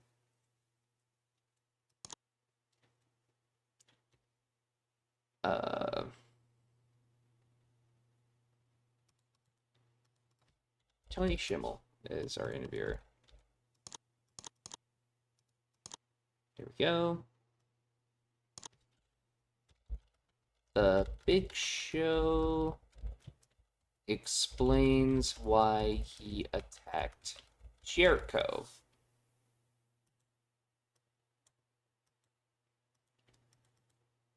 I guess this would be character development, sure. Big Show got a promo on Chris Jericho. Alright, this is Velocity, and let's see how the show goes. 78 from Big Show, just very normal promo. Well, I say normal, but 78 is very good in many different circumstances. Dudley Boy's got like a 59 for this interview. Okay. Talking is not their strong suit. AJ Styles is getting better at a gimmick that is legendary. Jesus Christ. He also did a 77. Just pulled out 77 out of his goddamn asshole. 76 promo from Cena. 76 promo from RVD. 76 promo loses heat in a storyline. Again, I think that's a good problem to have. Paul London, Loki, 61 match. Yes. You know, like this, low key. That's a good match. You see what I did there? 71 for the final segment of Velocity. 69 episode Velocity. Fair enough. All right, and let's not go too crazy on trying to get certain ideas because we've got the pay-per-view as well. Near certainty for an Austin idea. That's always good. Bit of a gamble. And near certainty. And let's just do one more near certainty. Or, well, not near certainty. Character idea. But that one was likely to succeed, so... yeah, you know. It's pretty good.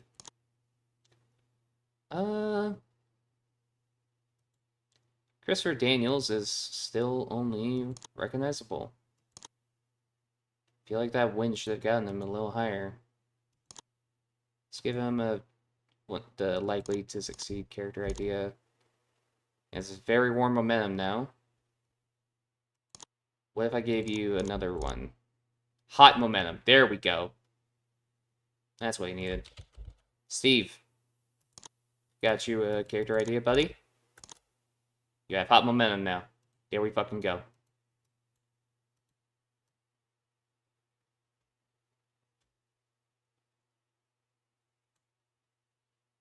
Oh, shit.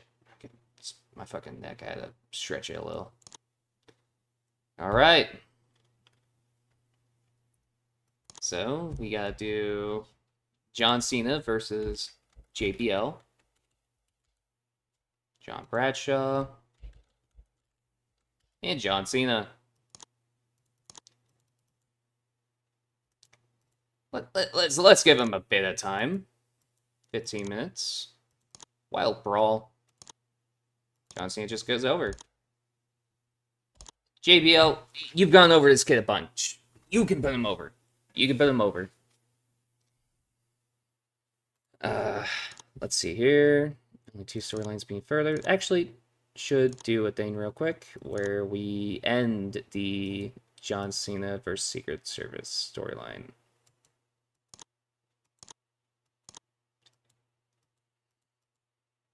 Yeah, finally that storyline's gonna be over. And let's think here. I think that's like, yeah, it's the only King of Ring thing we hit on. So, oh, hold on. My bad. Rey Mysterio and Umaga should have a match tonight.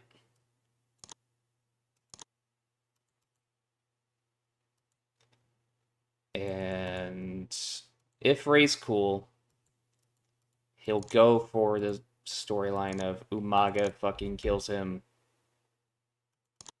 If Rey's cool, he'll go for that. He is so fucking cool. It's Rey Mysterio, baby.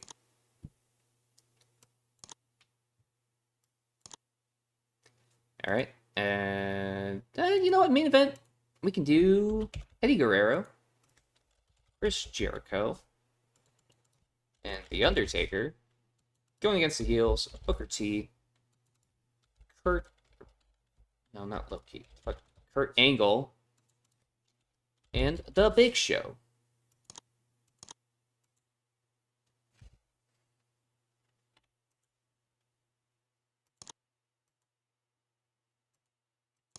Big Show hasn't been around for quite some time.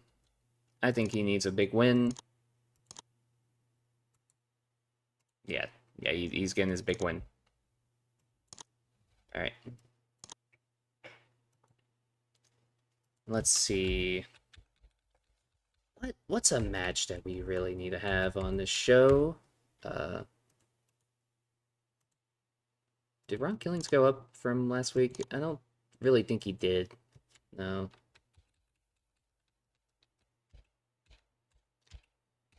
Kevin Randleman, you are going to be leaving soon, so maybe I should have some baby faces just fucking kill Kevin before he goes out the door.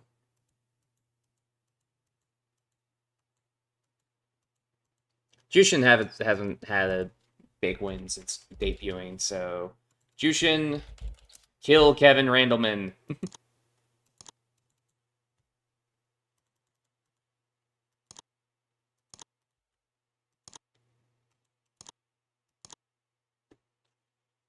Kevin didn't complain. He understands. He understands. He knows he fucked up.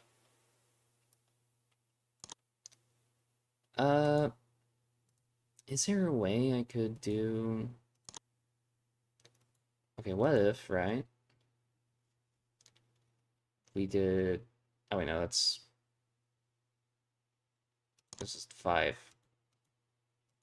Let's do Bubba Ray, Chris Sabin,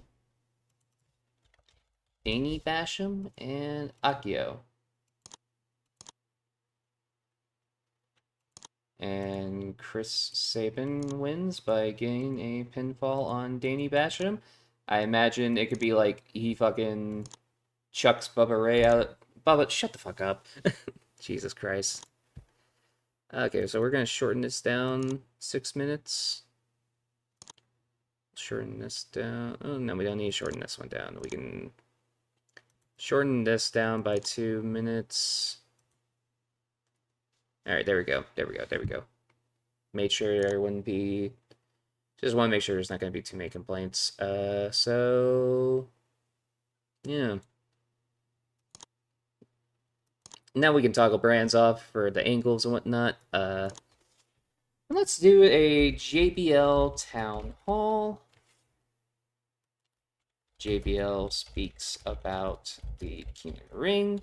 Says he's going to be US champ, king, and soon WWE champ.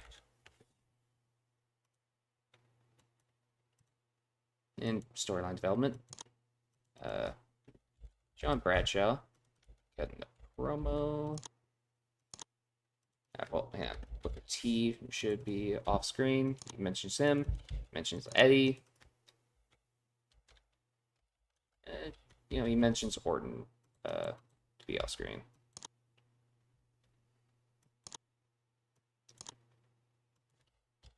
Orton then arrives, says JBL won't ever be King of the Ring as long as Orton is around. HBK then comes out and then talks smack to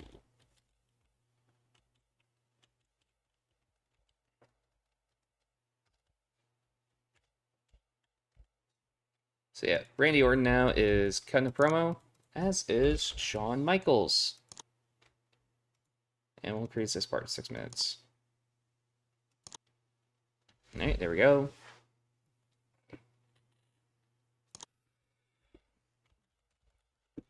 Austin is backstage announces a 4-way for the WWE tag titles. I guess he can also be backstage setting up the fucking tag team match that's about to start. I don't want Bubba Ray. He's off screen. Devon is off screen. Chris Sabin. Elix Skipper. Danny. Doug. Oh, excuse me, sorry. Akio.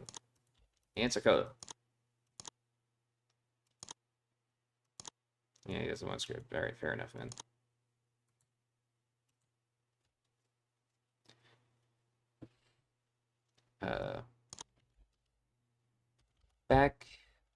Backstage, Kurt looks irate that Randleman lost his match.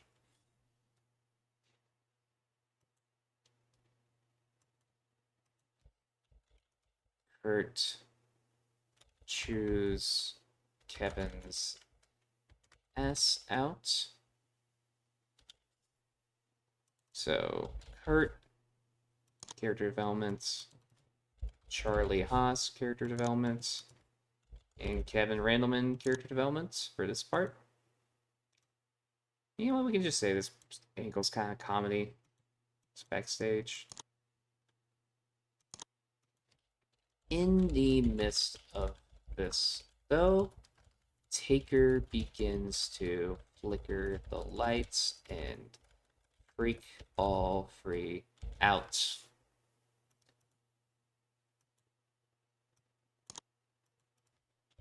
The Undertaker, I guess, would also be under character development. Yeah, sure, you know, whatever.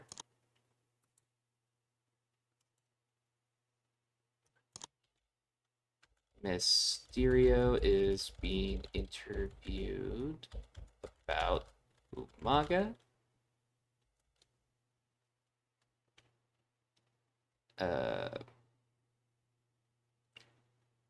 Does Ray have a friend from Raw? I'm trying to remember if he does or doesn't. I don't think he does. Or you know what? You'll just say Terry Funk comes in. Terry Funk wishes Ray luck. Because, you know, it's Terry Funk. He's just a cool guy. Terry Funk would be character development.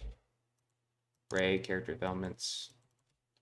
I'll say Shane Helms can also be character development. And I guess they'll just mention Monty Brown and Umaga in this little segment here.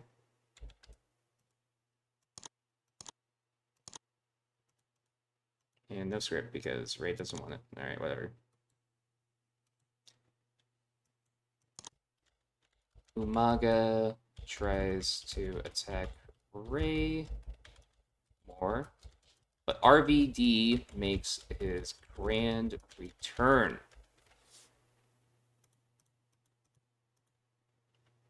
So just a surprise angle. Rob Van Dam. Making save here. Ray. Victim. Umaga. Attacker.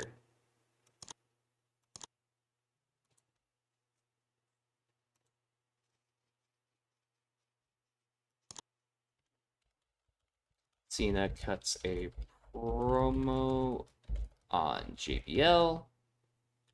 Is joined by HBK.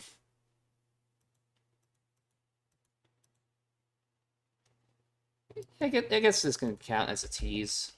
John Bradshaw off screen. Randy Orton off screen.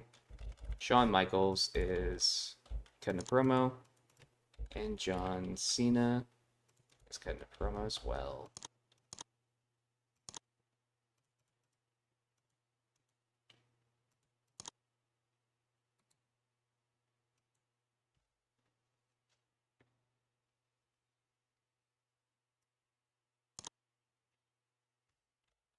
Cena, Chavo,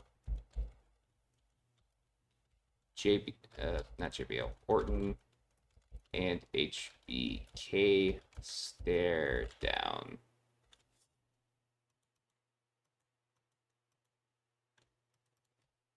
Chavo working the crowd. Randy working the crowd. Shawn working the crowd. And John Cena working the crowd.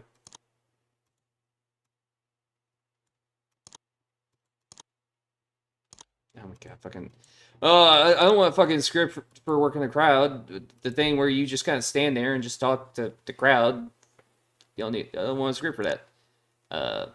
Whatever. Backstage, Jericho and Eddie request a match from Austin. Austin books a 6-man main event. Hype, sure. Steve Austin, character development.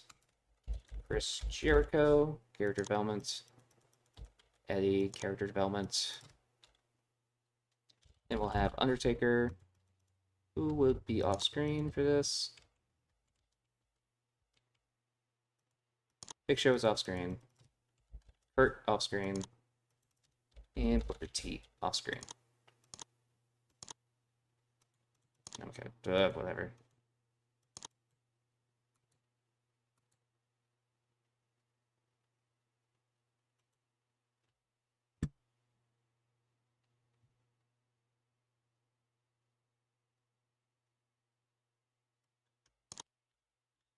The heels all cut a promo on the babyface team.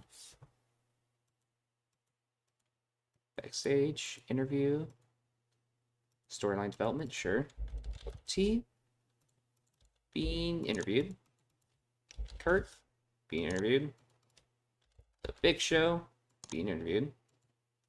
Then we go to Undertaker, who will be off screen. Eddie off screen. And Booker. Or wait, no, not Booker. Chris Jericho is off screen.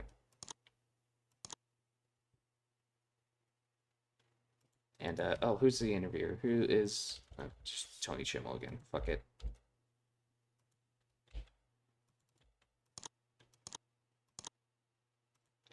Oh my god.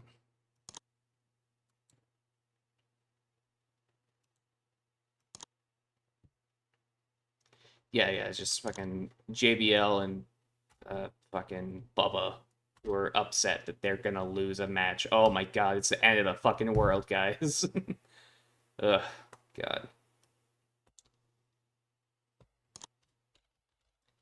The heels try to beat down on the faces, but HBK, Cena, and Killings make the save.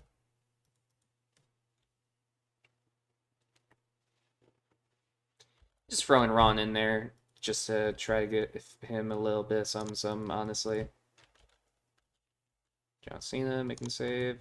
Shawn making save. Let's see here. So it was Booker T would be attacking. Kurt would be attacking. And the Big Show attacking. We go Taker, victim. Eddie, victim. And Chris Jericho, victim.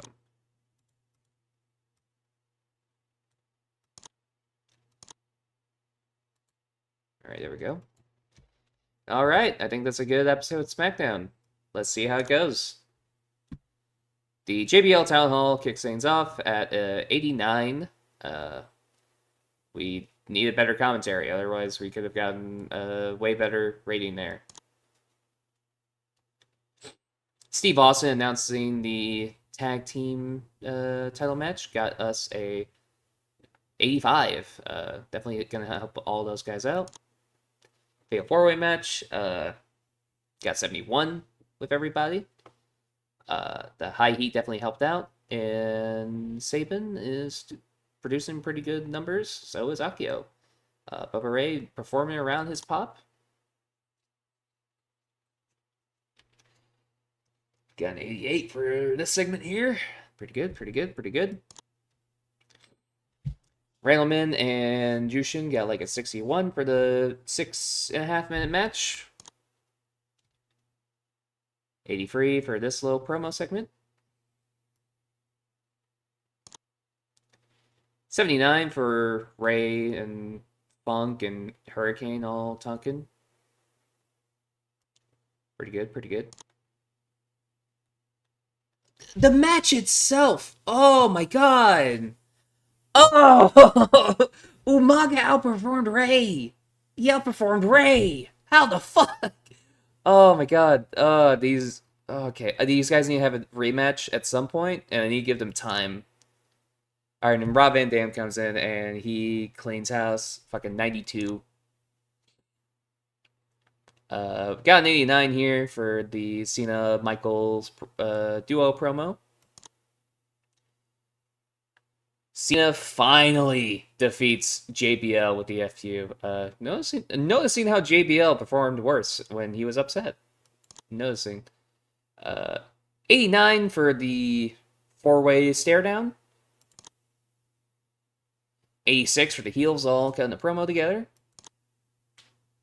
And we have an 84 for the main event tag. Again, I feel like this should be better. Like, I know Big Show didn't have the best performance, but like, 90 Taker, Jericho 83, 96 Eddie, 92 Angle, Booker T 86. I need to know what could be making this. Poor commentary, a lot of holding back, I guess, inconsistency. Whatever. Then we end things off on the 84. 85 episode of SmackDown. Okay. Means fine. Just feel like could have been better. We're still steadily gaining pop. Steadily. People are fucking with our product.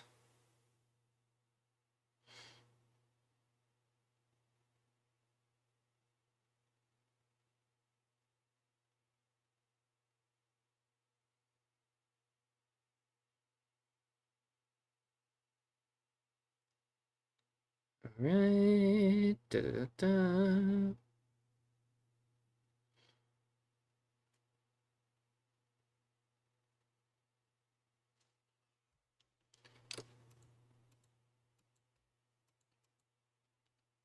Alright, everything looks good. Nobody got popped for any steroids or anything like that today, so it's all good. So I just want to know, Christopher, you're still considered recognizable even after getting the hot momentum. Christian still considered a star and only a star. Jeff, oh no, your stuff wouldn't have changed. Orton, did you get any more pop? No, you're still about the same where you were. Cena, how are you looking? Star? JBL probably. Okay, he has red hot. Cena just has hot. Okay, I see. So that's like the distinction between these two guys. Because like if Cena was red hot, he would also be considered a major star. I see. Okay. Yeah, I mean they're like similar level in terms of fucking pop right now. But Cena has far more star quality. He's better physically. He has more potential. JBL is kind of 10 years older and yeah, kind of off the wagon. Unfortunately, not off the wagon. That's the wrong terminology. God damn it. He's more like fucking. He's old. Okay, he's old. He's an old fuck.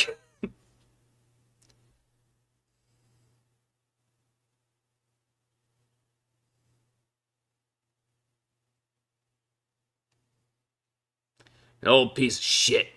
Old piece of shit.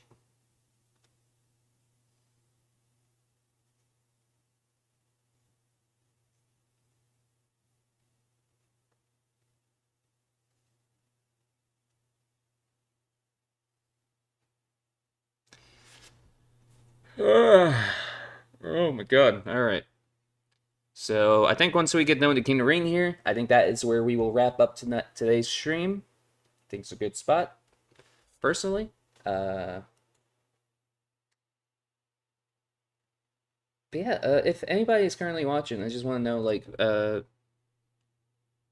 it's not that hard to be better than 2004 WB. It is really not that hard. But do you guys think, with everything that I've been booking so far, if this would be a product that you would actually fuck with more than what they actually were showing at the time, or what?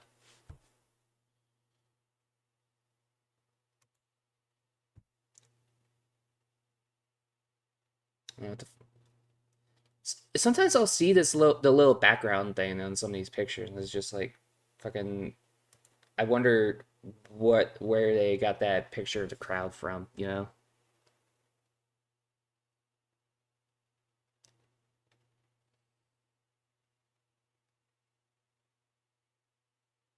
Oh shit. Because like I've seen that picture for. I don't know if anyone here has played the War of the Immortals mod. That was like TEW 2016. But you know, that was a really fun mod to play around with for the pure enjoyment of just simple fucking just doing shit. I don't know how else, but brain is kind of foggy right now. If you couldn't tell, unfortunately. Uh, okay, I'm really tempted to bring him in.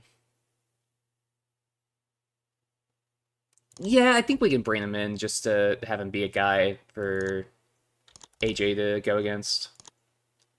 Especially if we do like another Mexico show.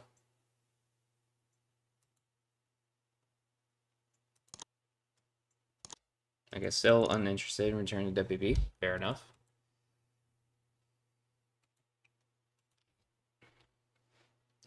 El Hijo del Santo. Nah.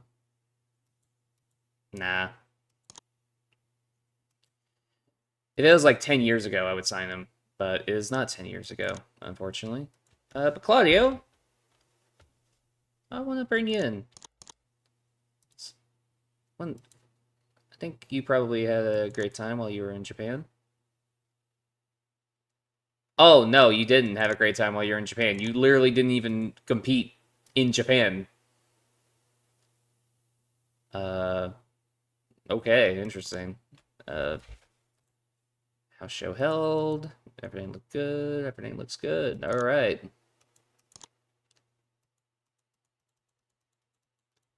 A lot of things happened off screen. And Cedric shrunk? Who the fuck is Cedric shrunk? Who the fuck are you?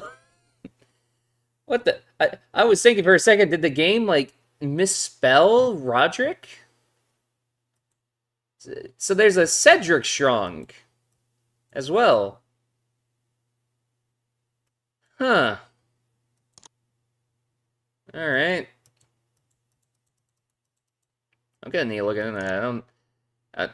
that shit is gonna bug the hell out of me now. Alright. Let us advance. Alright. We've been in the tri-state for a lot of these shows. King of the Ring will be in the tri-state as well. Automatically select the broadcasters. Yes.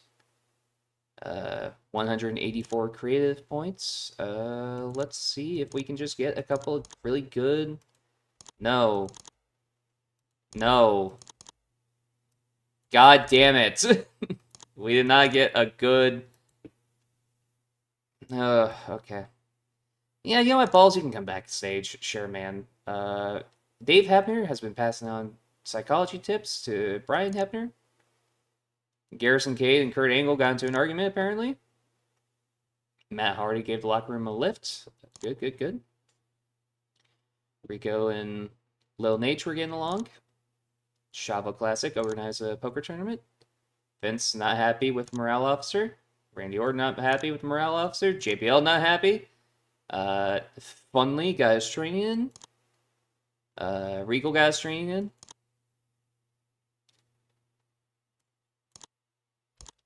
JBL's been mumbling about shit to himself like he always does. And we're gonna do Inspire for King of the Ring, I feel.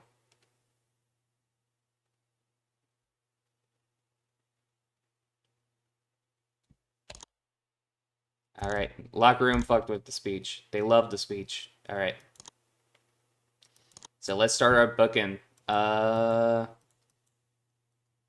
gonna be ballsy and I'm gonna do the finals of the King of the Ring as like the main event. And so then we'll have 2 world title matches beforehand. Booker T. Then we'll do Benoit and Christian. Just to break things up before then, I think we could do...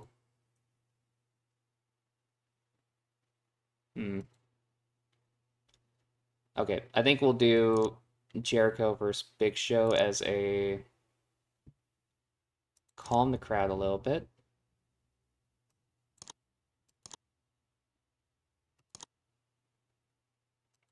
So we'll do Eddie, Booker, Christian, Benoit, then Cena, Orton in the finals. Okay, that's good. That's good. All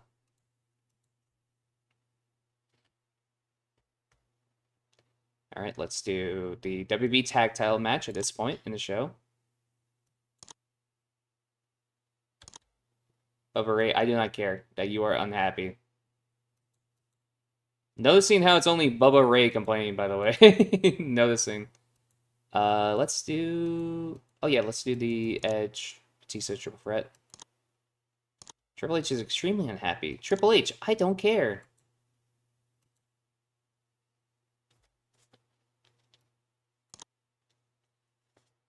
I'm making a lot of my guys upset, but genuinely, it's just kind of one of those things. Like, I don't care if you're getting upset.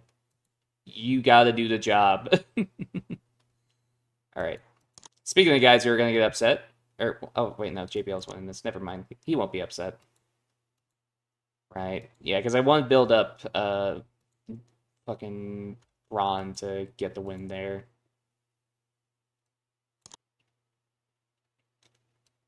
Monty and Hurricane. Then I think we do Trish and Lita. Then I think we do that triple threat there.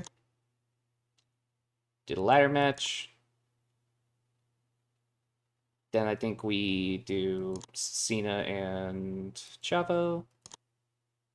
And we can open with Orton and HBK. Okay, that's good. Got all 13 matches on the show. Okay, analysis is just talking about how got a couple of people unhappy. So now we just need to book a few segments before we get things done.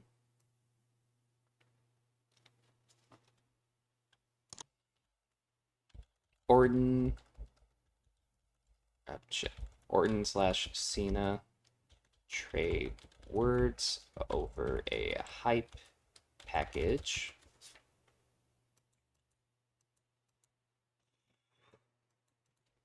Pre-taped hype video. Randy Orton cutting a promo. And John Cena is cutting a promo as well. John, it's a fucking video, man. Sometimes you can say, I will do the script for a fucking video. I swear to God. Oh my God, fucking hell. This shit annoys the hell out of me sometimes. Benoit celebrates his win over Christian. But, ... So, first part will be a Chris Benoit working the crowd angle. Christian, I guess we can also say, is working the crowd as well. Because, he's outside sulking because, he fucking lost. He lost like a little bitch boy. Then fucking, we had a new part where Randy Orton is now out here and he is staring down Benoit. Kind of just be like, hey, I might win. I might win, so you better be ready, Kind of set up that whole thing potentially happening.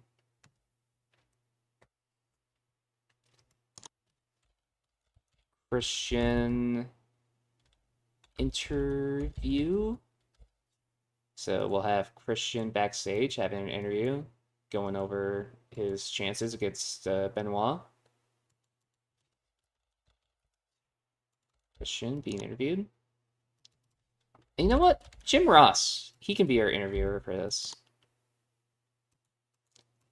Christian / JR interview. I like the JR interviews. I think those are always fun. So, we can go back to Benoit and put Benoit off screen. Bada bing, bada boom.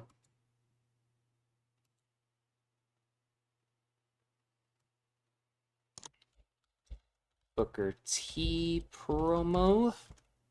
Have Booker T cut a promo on Eddie Guerrero.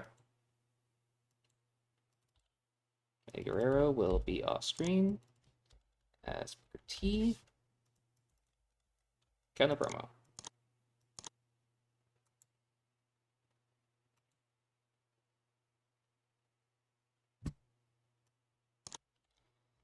Booker T celebrates his win when tears him down. Hey, what's up, man? How you doing?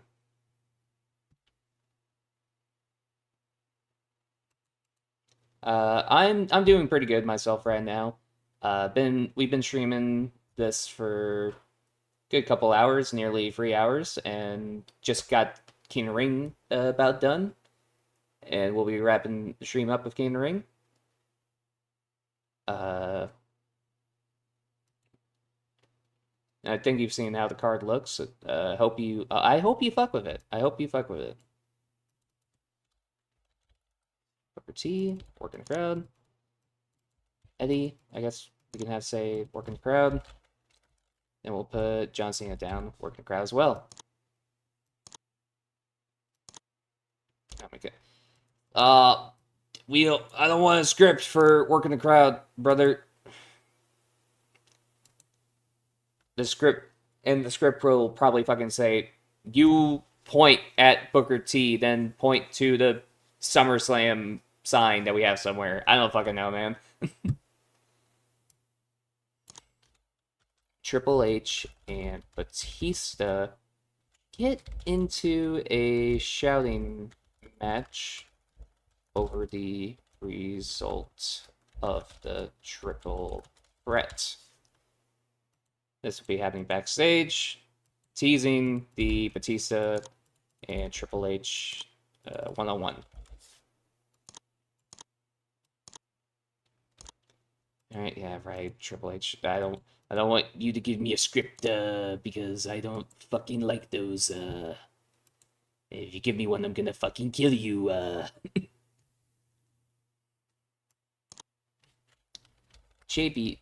BJL.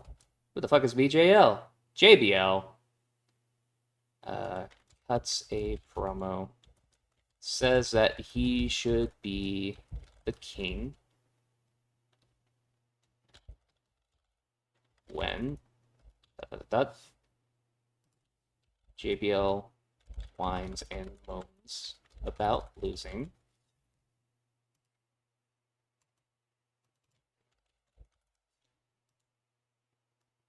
Kind of promo. I guess character development could be what we go for here. Wrong killings, or well, no, hang on. I need to make this a storyline real quick. SmackDown. The true United States champion. So, John Bradshaw, Ron Killings. Okay, we'll make him supporting role for now. Just so we can have that set up. Ron Killings, remove him from the not storyline. Oh. Alright, it's right here. Ron Killings, major role. Okay. So, save details there. Add a copy of part 1. And have Ron Killings now cut in the promo. Killings says the people are tired of JBL.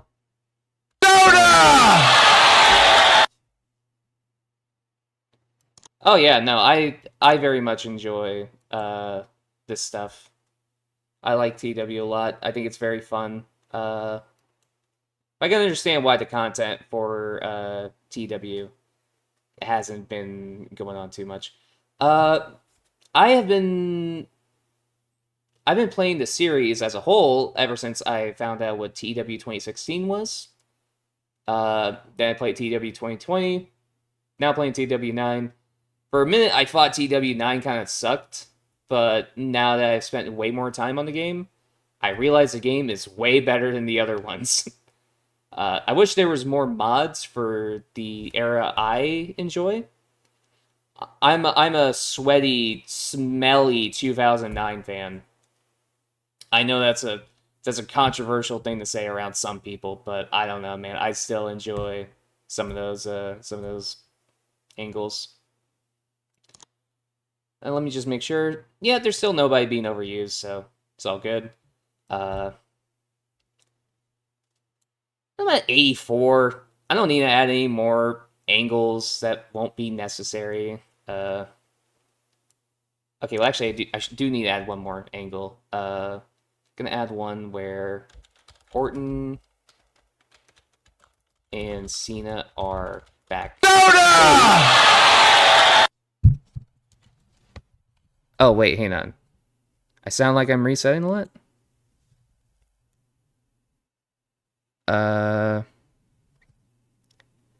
Okay, maybe I need to have my mic closer. Do I sound better like this? Because I had the mic away a little bit.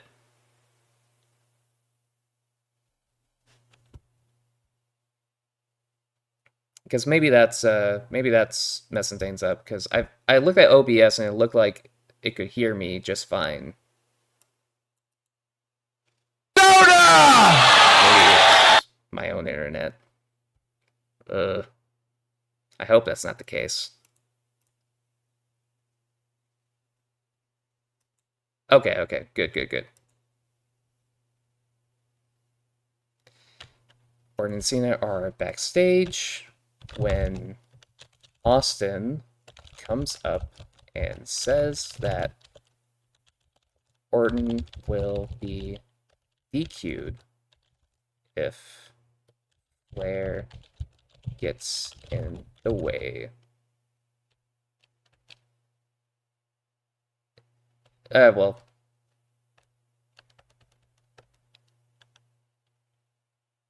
will be DQ'd. That he's got an eye on Orton. Okay, that fits. All right, and we can just have this be backstage. Steve Austin character development. John Cena. All right, man. Character development and Orton character development. I guess storyline development, yeah.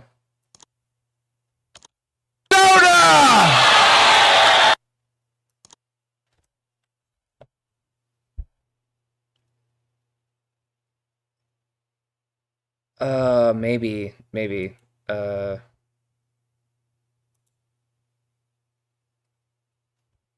Okay, hold on. Since you are mentioning that could be some...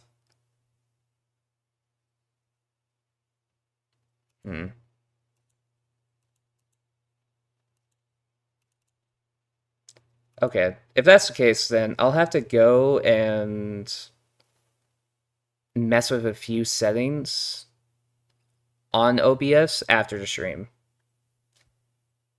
Okay. Alright, yeah, nobody's being used too much, so let's do the show, see how things... Oh! Well, hey, it doesn't make sense on paper, but 94 for this little segment, that's fine. There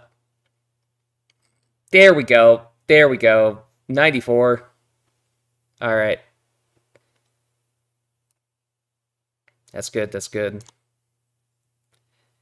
Meanwhile, Cena and Chavo got like a 75. That's fine. Hardy Boys beating the Lost Souls in a 89 match. Jeff Hardy with a 98. Holy hell.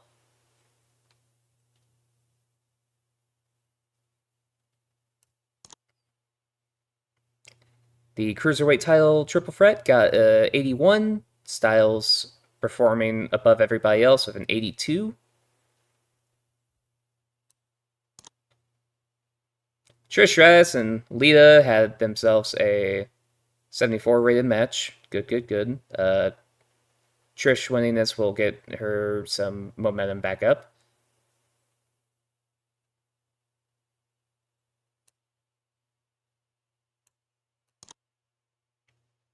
Monty Brown and Hurricane got themselves a 77 rating. Good. The JBL and Ron Killing segment got an 82 to start off this storyline. And then the match they had was an 85.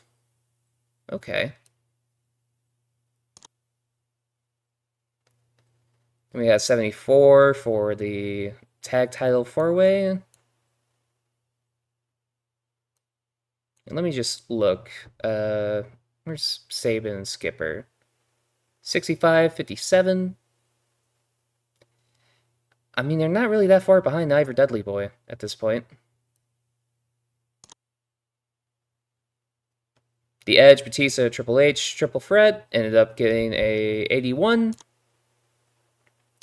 Then backstage, 86 for Triple H yelling at Batista. Jericho and Big Show got the 83. They achieved what they needed to do to bring the fans down just a little bit. Then Booker T cutting his promo, got 92. Eddie and Booker T getting an 89 on their match. Good.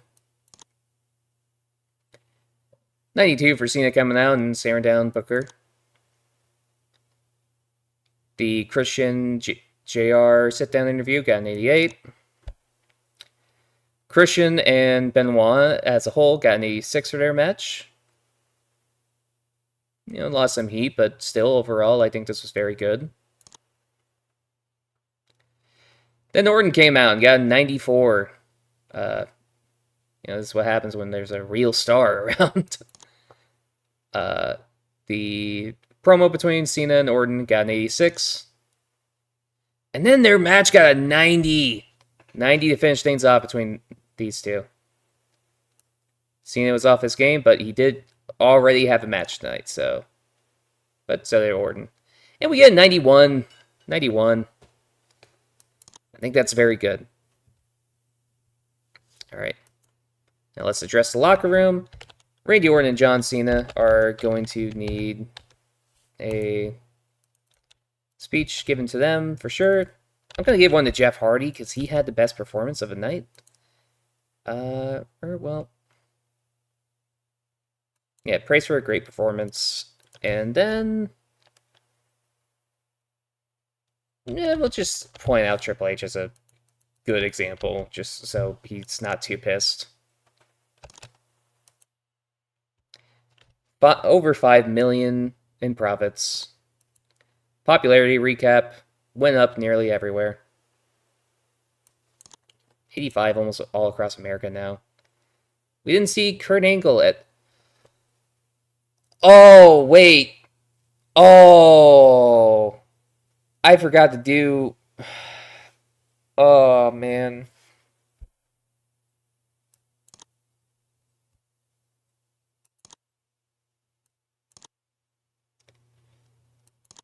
Okay. Oh, that's it? Okay. I forgot I didn't have Kurt or Taker on King of the Ring. Ah, shit. Okay, yeah, that really fucks with things.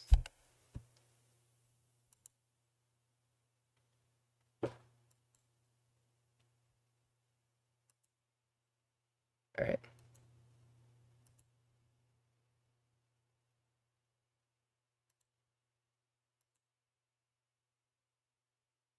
Okay, well, with that all being done, let's see if there's any...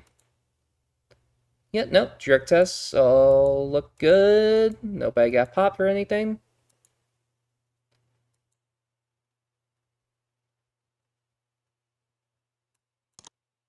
Alright.